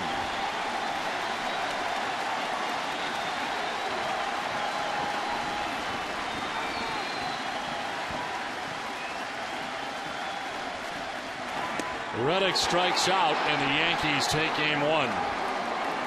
Classic Mariano Rivera comes on and shuts the door on the Red Sox in the 9th. The Red Sox out of first place for the first time since June the 6th. And the Yankees are now in first place as they take game 1. And looking back at this game, Jerry, the end of this game was secured by the Yankees bullpen in impressive fashion. It certainly was. And I go back to Joe Girardi taking out Bartolo Colon and bringing out Boone Logan in that bases loaded situation. And that was key, I thought, at that time, because a base hit there gives the Red Sox a commanding lead. And then after that, the rest of the bullpen came in and did a fantastic job against the Red Sox. So a 3-2 Yankees win in game 1. For Jerry Remy and Heidi Watney, I'm Don Orsillo saying good night from Fenway Park. Join us again Monday night from Target Field in Minnesota. Red Sox open up a 3-game series with the Twins. This has been a presentation of NESN, New England's most watched sports network. Let's send it now to the NESN HD Television Center and Tom Caron.